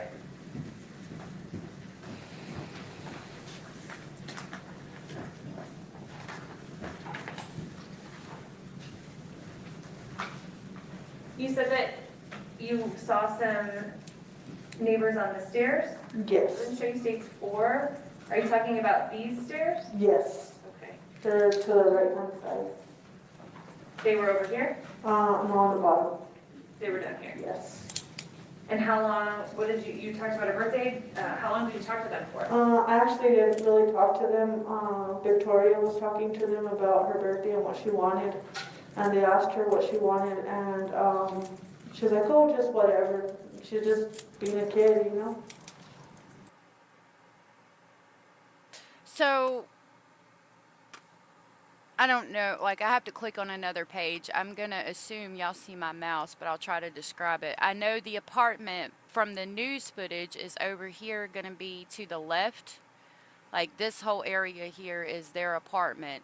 So I'm assuming Jessica has this door right here cracked and sees Victoria probably on her scooter right here. And she says there was kids sitting, so there was probably some kids sitting down here on the steps right here maybe, talking to her, and she's riding her scooter back and forth right here. Now there's going to be, this is Victoria's apartment up here. There's another apartment down here, and then the same thing on this side. So there would have been 3 neighbors. There would have been neighbors underneath them, and then over here on this side at the top and bottom.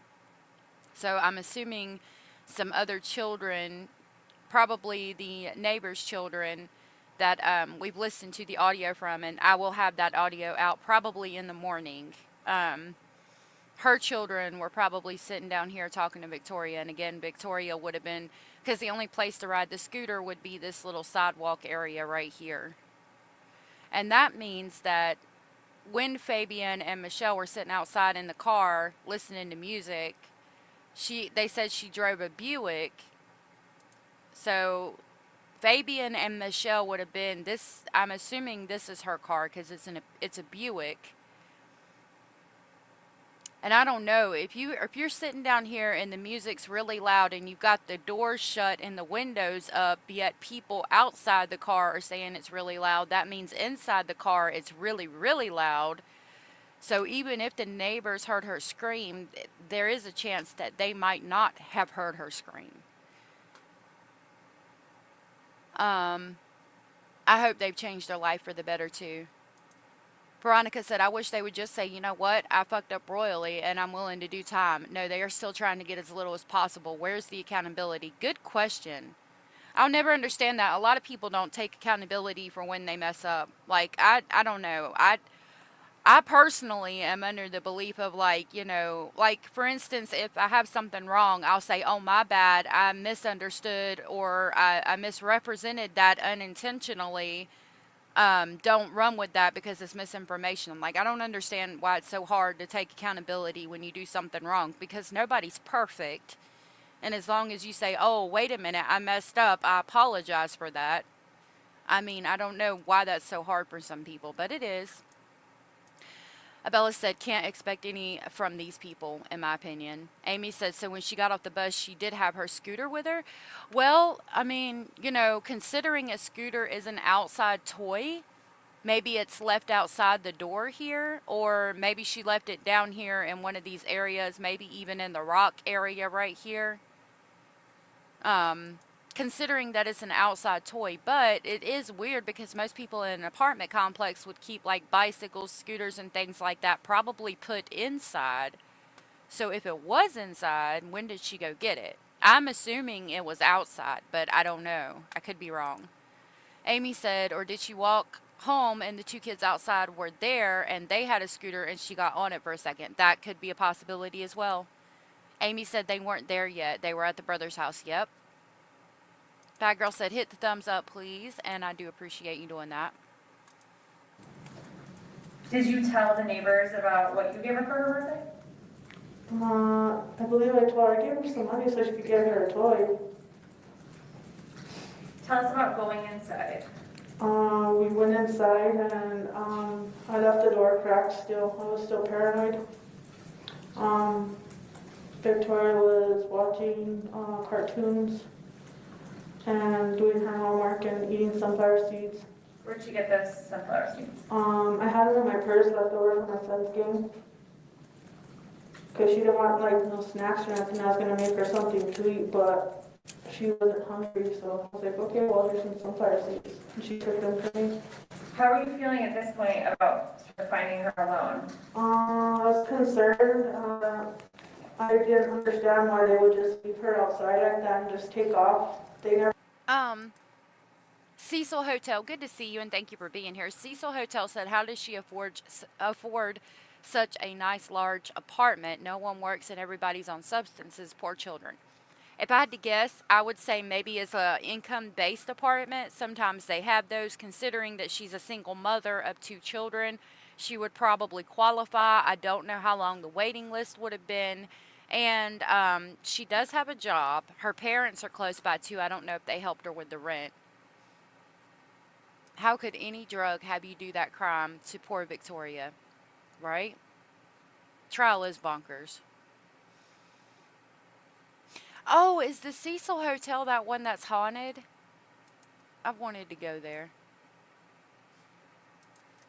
Never told me that she was outside, and if she was left with somebody who was watching her because nobody was watching her, they would have at least approached me and stopped me, like, well, who are you, you know? But nobody did, so I bring her inside, and I'm like, oh, she'll be safe in here, you know? Even though I was under the influence and everything, I'm like, they'll be coming back soon. She's in the house, she'll be fine, you know? Around this time, did you talk to anyone else?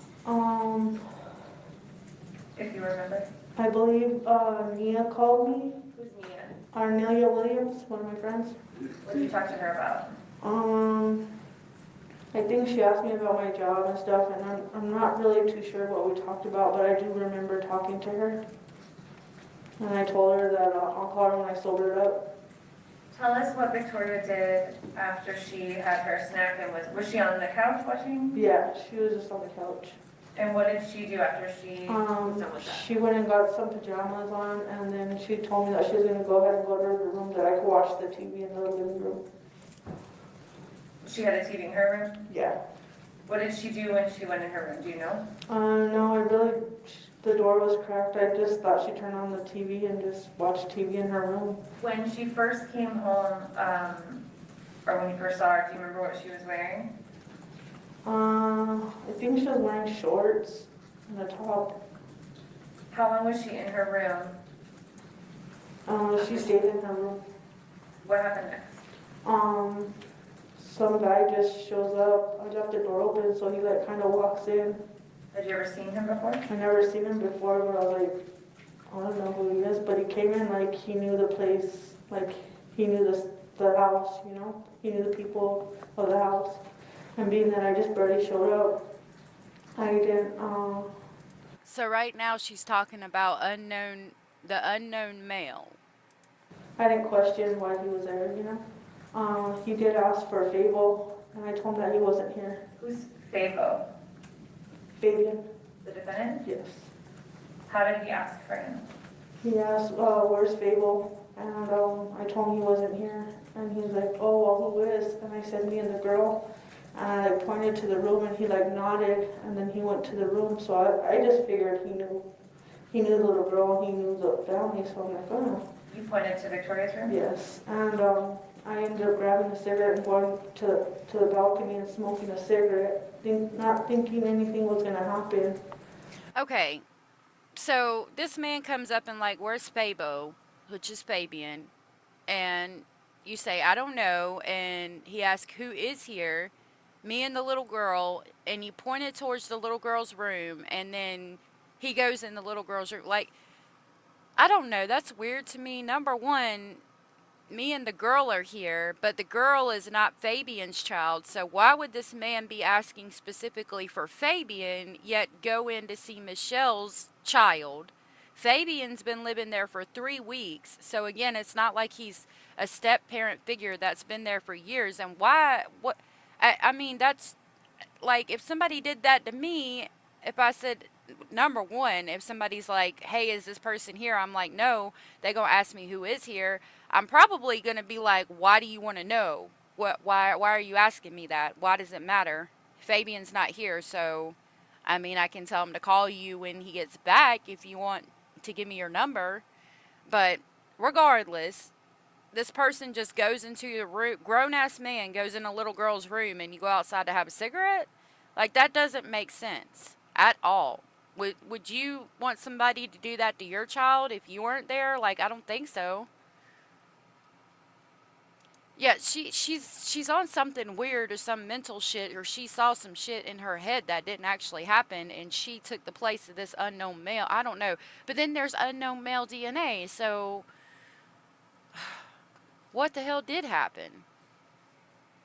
So we can pay attention to her facial expressions, what we get to look at anyway, and see if we can tell a difference in her demeanor, and maybe that will tell us if she's lying. Miss Scorpio, thank you so much for gifting a Speculation Station membership. Let me see if I can see who that went to. That went to Diane Hawthorne. If you are Diane, please tell Miss Scorpio Rising thank you if you are aware you were gifted, and I will grab the crazy train and pick you up on the way to a Speculation Station. I'm going off the rails on a crazy train. Thank you so much, Miss Scorpio Rising. That was so very sweet of you. I really appreciate that. Indy said she's so concerned about Victoria being outside on a scooter, but an unknown man comes in and goes into Victoria's room? Exactly. Jennifer says she's the worst babysitter, and also she's a mother. This makes no sense. No protective instinct for the child. Suspect. Remember, we can't expect well behavior from sick people. That's a good point, Cindy. Rubber says hold your coffee. Indian says, I want to believe she didn't call no scumbag over to do something to her, but then again, who freaking knows? No doubt. No doubt. And when he came out, he let me know that we had something to clean up in there, and I didn't understand what he was saying. At first, I thought he was like playing with me, you know. So I waited until he left, and I went to go look outside before I went to even check on Victoria. I was like, who is this guy, you know? So I went and looked outside to see if I seen anything like out of the ordinary or anybody out there that I knew, and I did it. So I went and checked on Victoria. I noticed she was laying down, and I checked her pulse, and she didn't have a pulse. Let me back up just a little bit. When he left, and you said there was something to clean up, did he threaten you? Yeah. So you come back in from a cigarette, this man leaves, says there's something to clean up outside.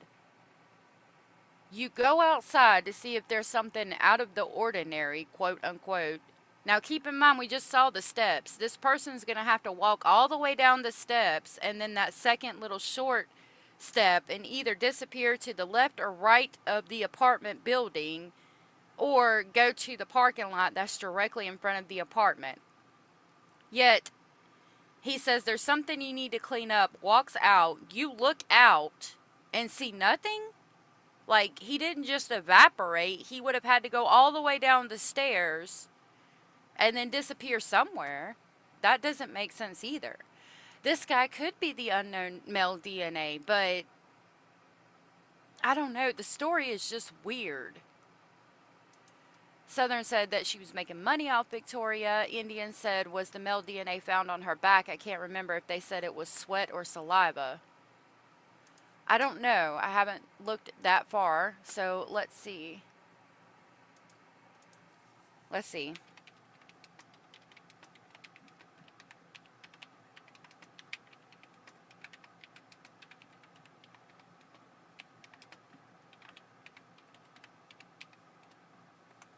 Hold on.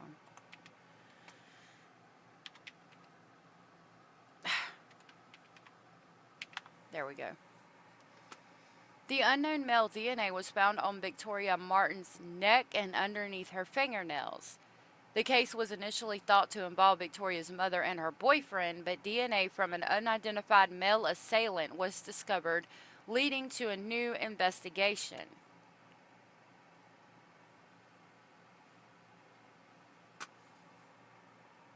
So, on her neck and underneath her fingernails. And considering that she was strangled, it would make sense that it would be because he would have had his hands around her neck and she would have been scratching him. So that makes sense to me.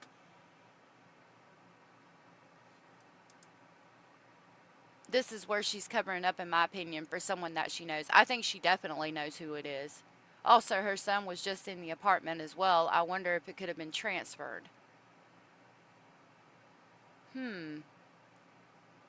I would think that the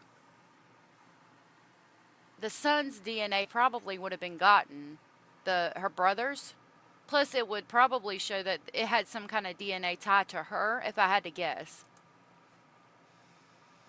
Yeah, and you know, she knows all these people. She's partying around town.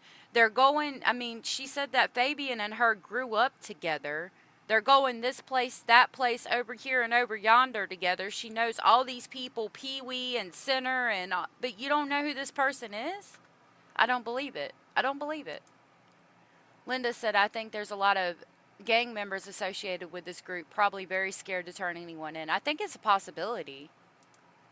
Cecil said, the name was changed to the Stay on Main. It's in Los Angeles, Skid Row area. Don't go there. The Cecil Hotel, yeah. Amy said, and they made that trip to the brother's house to get weed right after, and then smoked weed, and what it was possibly laced with bath salts. That would explain Michelle's reaction. Oh, Jessica's son. I would think again that maybe it would show some kind of DNA tie to Jessica or Fabian, like a familial tie maybe, with genealogy, yeah. Hey, Evil Alaska, good to see you. Lisa said, it's a lie. Yeah, I'm thinking they're linked to something dangerous, maybe. I'm not sure how old her son was. Yeah, I think she's not telling the full story. Yep, me too. Without saying any, what else he said, did he say more? He just Wait, threatened hold me. on. He just threatened me and my kids and my cousin. When Fabian came home later, did you tell him all the things that this person said? Yes. And did that include some things about him specifically? Yes. Just yes? Yes. You have your question? You may.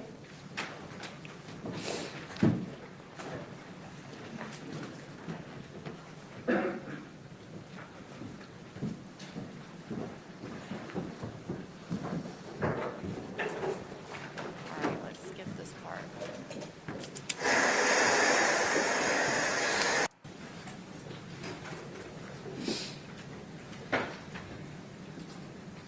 Let's go back to what the man said specifically.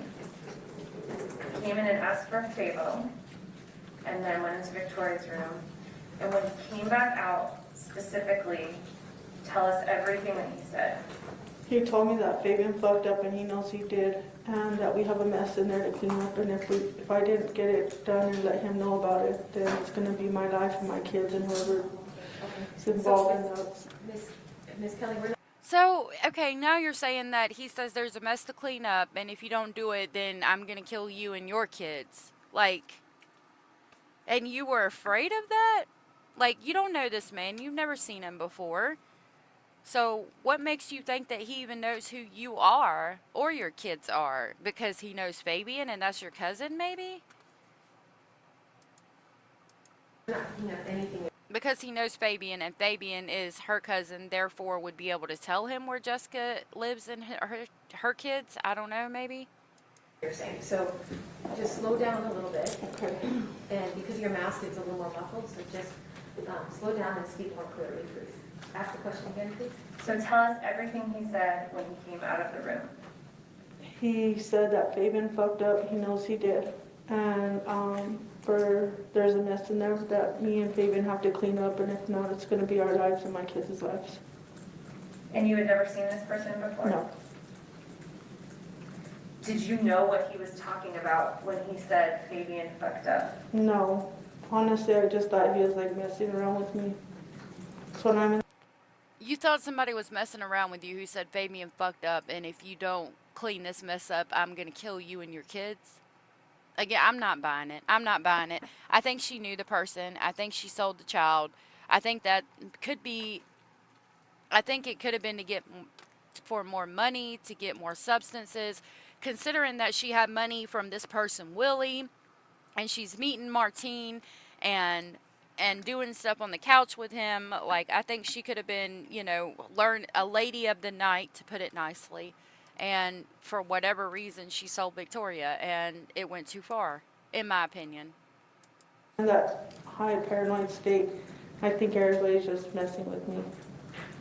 And at this point, this is when you looked outside? And after he left, I waited a few minutes and I went and looked outside to see, and he was gone. I didn't see Fabian, nobody out there, and nothing out of the ordinary. So that's when I went inside and I checked Victoria's pulse.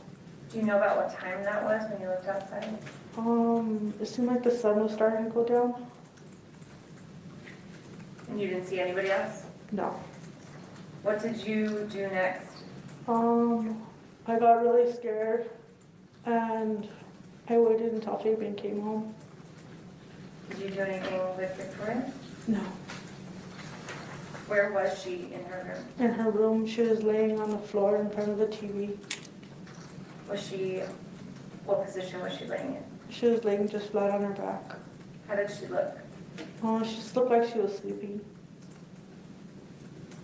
Did you put a blanket on her? Actually, I heard Fabian pull up and Michelle because of the loud music, and I panicked and I went and picked up Victoria and I threw the blanket over her because I thought maybe we could just leave with her. And as I walked outside, I started carrying her. She was really heavy. She was too heavy for me to carry, and I panicked and I just took her back inside and I covered her up. You said that you heard Fabian because of the music. Why did you know? What did you hear and why did you know that was him? The music was blaring usually when he's drinking and stuff. He's listening to the music real loud. We still can't hear you very well, so. It's my mask. Yeah. I'm wondering if you do actually just hold it away from your face and talk, if that's Okay. a little bit better. Let's try that. Okay. I'm going to show you 4 again.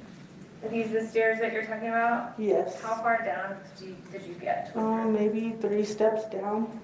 And how covered with the blanket was she? I just do the blanket over her, like if I was just carrying her down, like if she was sleeping. So you said 3/4 down? Like about 3 steps down. 3 steps. Okay, so just right here towards the Yeah. top. And did you say anything was in this picture, is this where their car was parked? Yeah, about right there. So they're somewhere here, okay? And did you say anything to them? I'm not too sure if I said anything, but they were coming in, so I knew that they were gonna come in, so I just went and put her back in the room. And then I started panicking because her mom, and I just didn't want the situation to blow up and be a crazy situation. How long until they came inside? They came in, they were out there for a few minutes, and then they came inside. And Fabian told Michelle right away to make some tacos. And I pulled Fabian to the balcony, and I let him know about the guy coming, and I let him know that Victoria was in her room dead. What did he say? He went and checked, and he came back, and I don't think he really believed me, because he was like, "For real, cuz? What the fuck?" And I was like, "For real? What are we gonna do? We have to get rid of her body? No." And he said, "All right, we'll take turns." How are you feeling at this time? Are you still? So, yeah, my chat is open, and I nobody attacks anybody here when we have different opinions, thoughts, and speculations. That's, that's the point. Our chat is safe. Like, even if you completely disagree with everything that I say, I still want to hear your opinion because you might make me see something that I wasn't thinking about before. That's why I like when you guys share those things, even if you disagree. There's a dead child and you're going to make tacos. Yeah, make that part make sense. I don't think Fabian took the stand. He might have. I think I read somewhere that he did, so we'll have to see. Yeah, why cover it up? Like, somebody's going to tell me there's a mess in there to clean up, and you need to go clean it up, and that's what I'm going to do? I don't know. I'm high, but I'm like coming down. Sobering up a little bit? I'm sobering up. I was just really scared. What happened then? We sat there and we acted like we were gonna eat tacos. I couldn't really eat, so I put my tacos back in the microwave. Fabian went to the room with Michelle for a little bit. Which room? Michelle's room. And he told me he was gonna have her go to bed. And then he came back out and he went into the room with Victoria. And When Michelle and Fabian came upstairs from the car, and you pulled Fabian aside, did Michelle check on Victoria? No. When tacos were made, did anyone offer any to Victoria? No. Okay, continue on. So, Fabian went in there and it was taking a little while, so I was like, what's going on? in where? In In Victoria's room? Victoria's room. So I went in there and he had already started cutting her up, and he had me hold one of her arms while he cut the other arm. And then I felt like I was going to get sick, and he told me to hand the basket to him. I poured it out, gave him the basket. Which basket? An orange basket that was in her corner of her room. See, for some reason, I don't see Fabian being able to do something like that. I see Jessica being able to do something like that, but not Fabian, in my opinion. Not at all.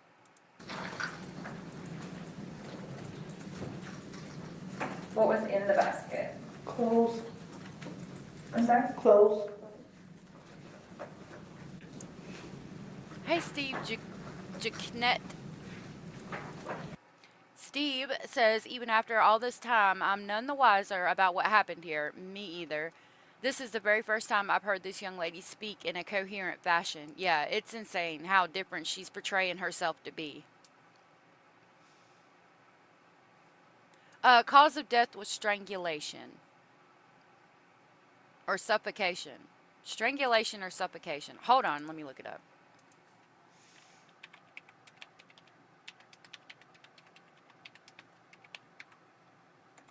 I don't want to give you all the wrong information.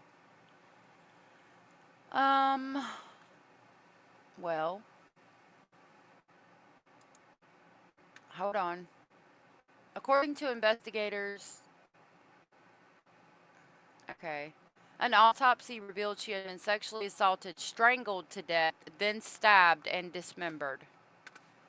So her cause of death was strangulation, not suffocation, which is pretty much the same thing, but yeah, with her Playboy tattoo. Amy said, I think a lot of that was not actually spoken, but was definitely said, but not exactly spoken that way. He didn't have to say all that she knew. I get what you're saying.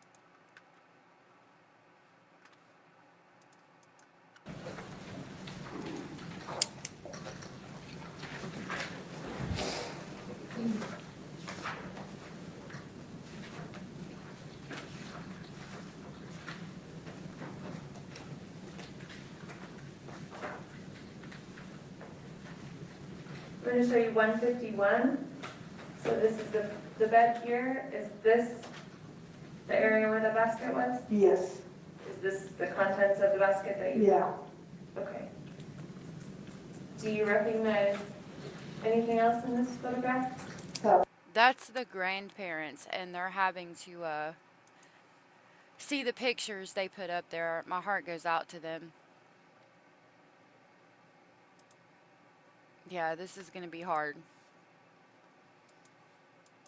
Blanket. That's the blanket that I covered her with. When you carried her downstairs? Yes. So you poured out the contents of that basket, Mm-hmm. and then, I left the room to go get a bowl of soapy water to help clean up the blood. let me back you up just a little bit. When he's cutting her, what is under her? Trash bags. Where did those come from? I believe in the kitchen. Who got them? He did. Fabian did. When? Before he went in there, I guess. I didn't actually see him get him though. Did you see, what is he cutting her with? Knives from the kitchen. Who got those? He did. Do you know when? I don't know when. He must have just got him before he went in there.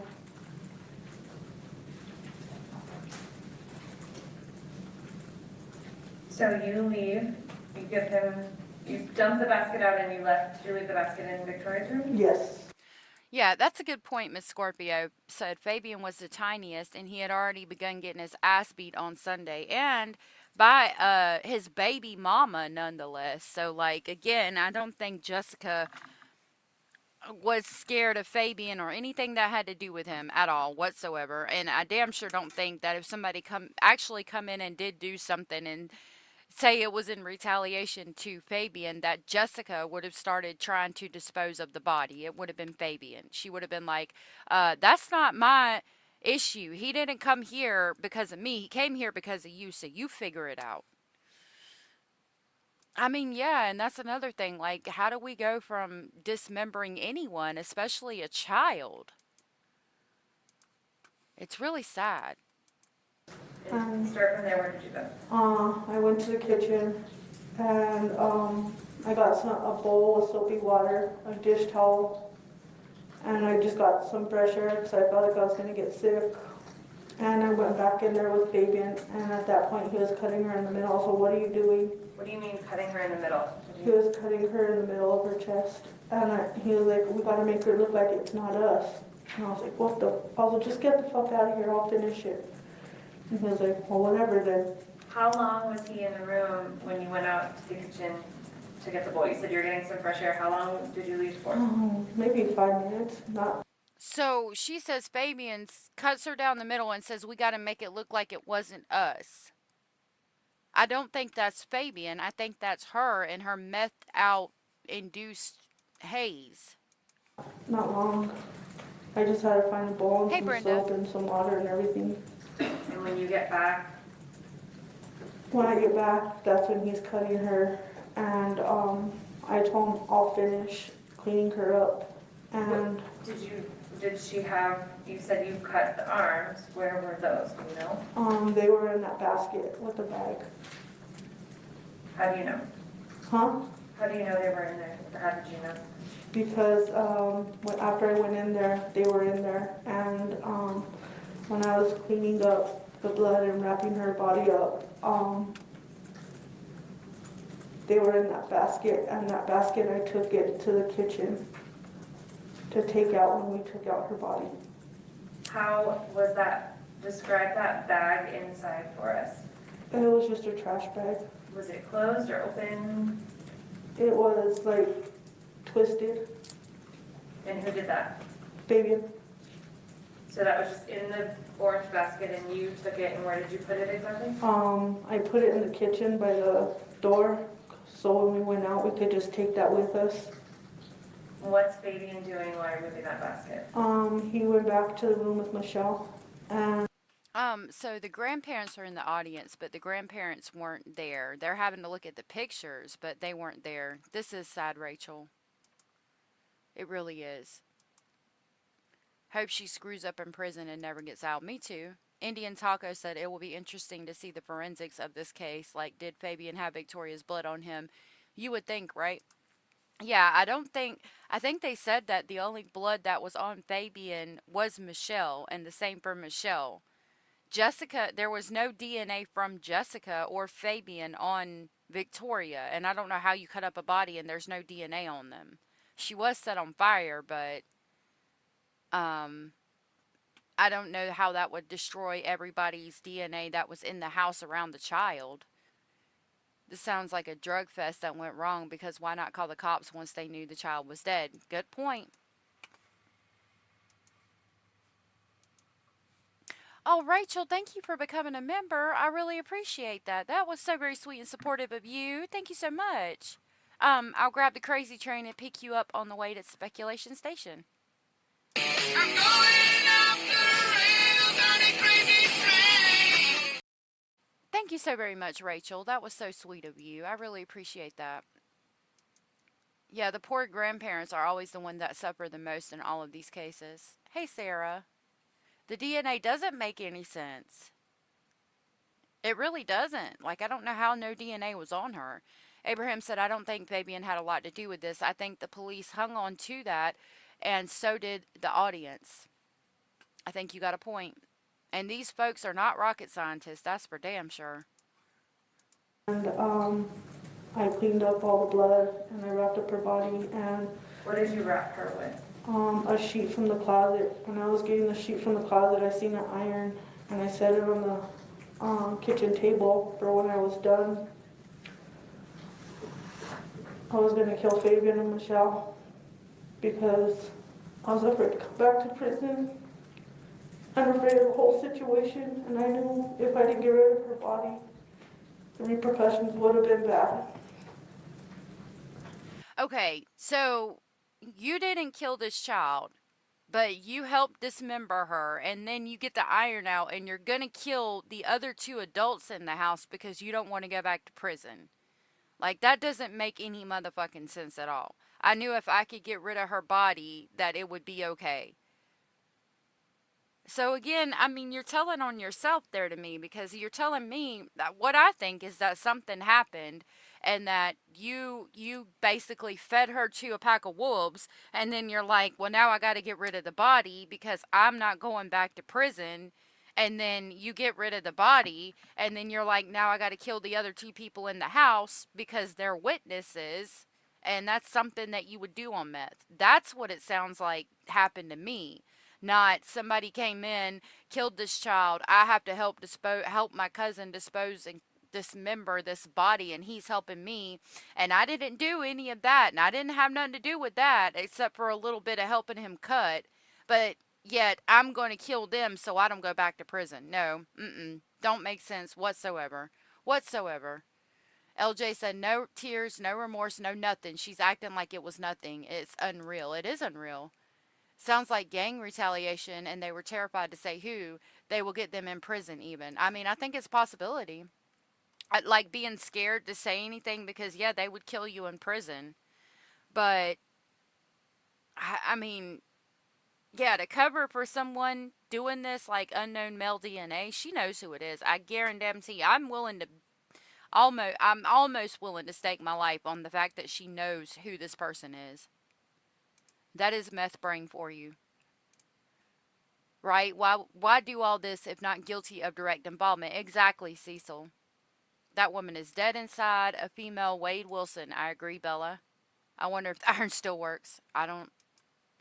It's a good question. She is evil, Rachel. Steve said if Fabian and Michelle were sitting in the car in front of the only entrance or exit, why didn't anyone see the mysterious stranger? That's a good question. She said the mysterious stranger left. She looked outside, and he evidently vanished into thin air because she didn't see him go down the steps, get in a vehicle, or take off to either side. And then shortly after that, they pull up. Lies, lies, and more lies. Yep. When you have nothing to do with it, you say it wasn't me, it wasn't me, it wasn't me. Exactly. Exactly. Boomer said, didn't Michelle accuse Jessica of being the one who stabbed Victoria? Yep. And bad girls call him bullshit.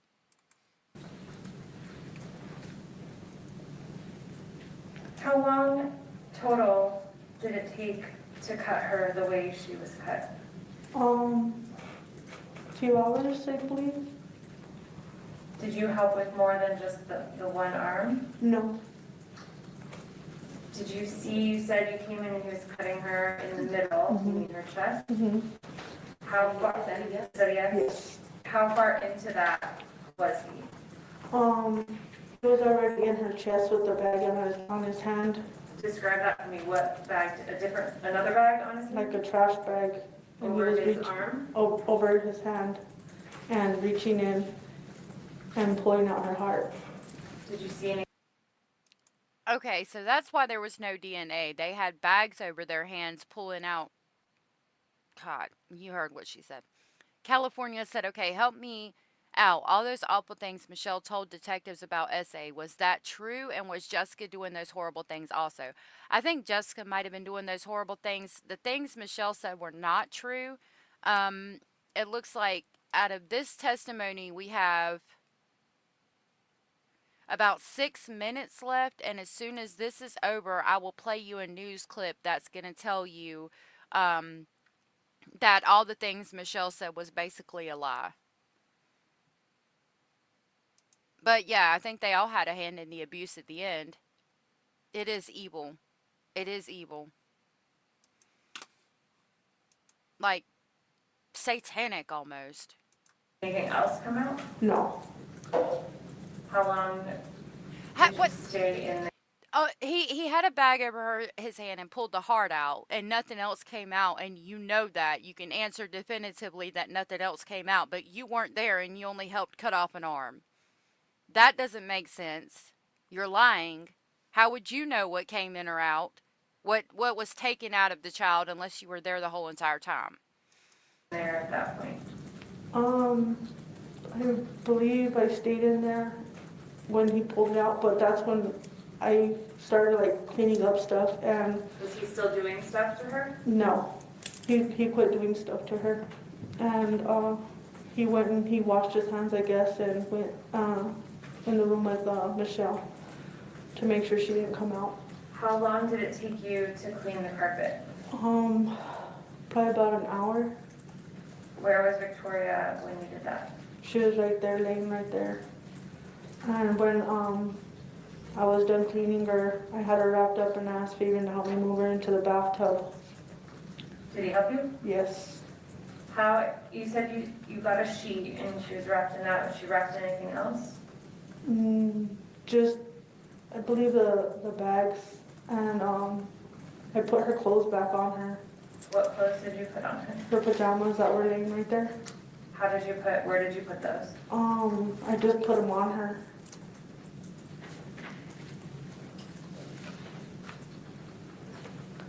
That doesn't make sense. And why are you getting the sheet and putting her in the bathtub if it's Fabian's idea and Fabian's the one who's doing all this? Why is it then your idea to get the sheet and put her in the bathtub? Jody Matheson, good to see you and thank you for being here. Jody said, how was she affording all this stuff? Because she was selling the drugs. It's a fast, easy come up and makes big money real quick, as well as connected as I think she is. I think it's obvious. She could have been selling the drugs, but like you can make money off of the drugs you're selling until you get high on your own supply. And she was definitely high on her own supply. So I don't think that she was making tons of money. I think considering that Willie gave her a ride, she got money from Willie, and she's having relations with Martine on the couch, but Sinner is her love and he's in prison. She's got $45 cash and she's got the dope. Fabian's the one that's going to go get the ounce of meth, not Jessica.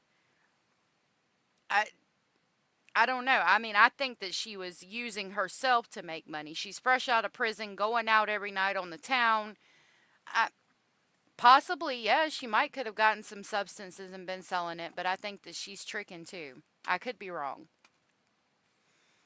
Not that I'm not saying anything negative about, sex work. I'm just saying it's negative for her because who she is as a person, in my opinion. How does a human being do that? Don't understand how you can not know how wrong it is. Right, and considering the circumstances of this case specifically, that I would say that's definitely done by somebody who is damn sure not in their right state of mind already, and then adding some kind of horrific substance to it as well, such as methamphetamine.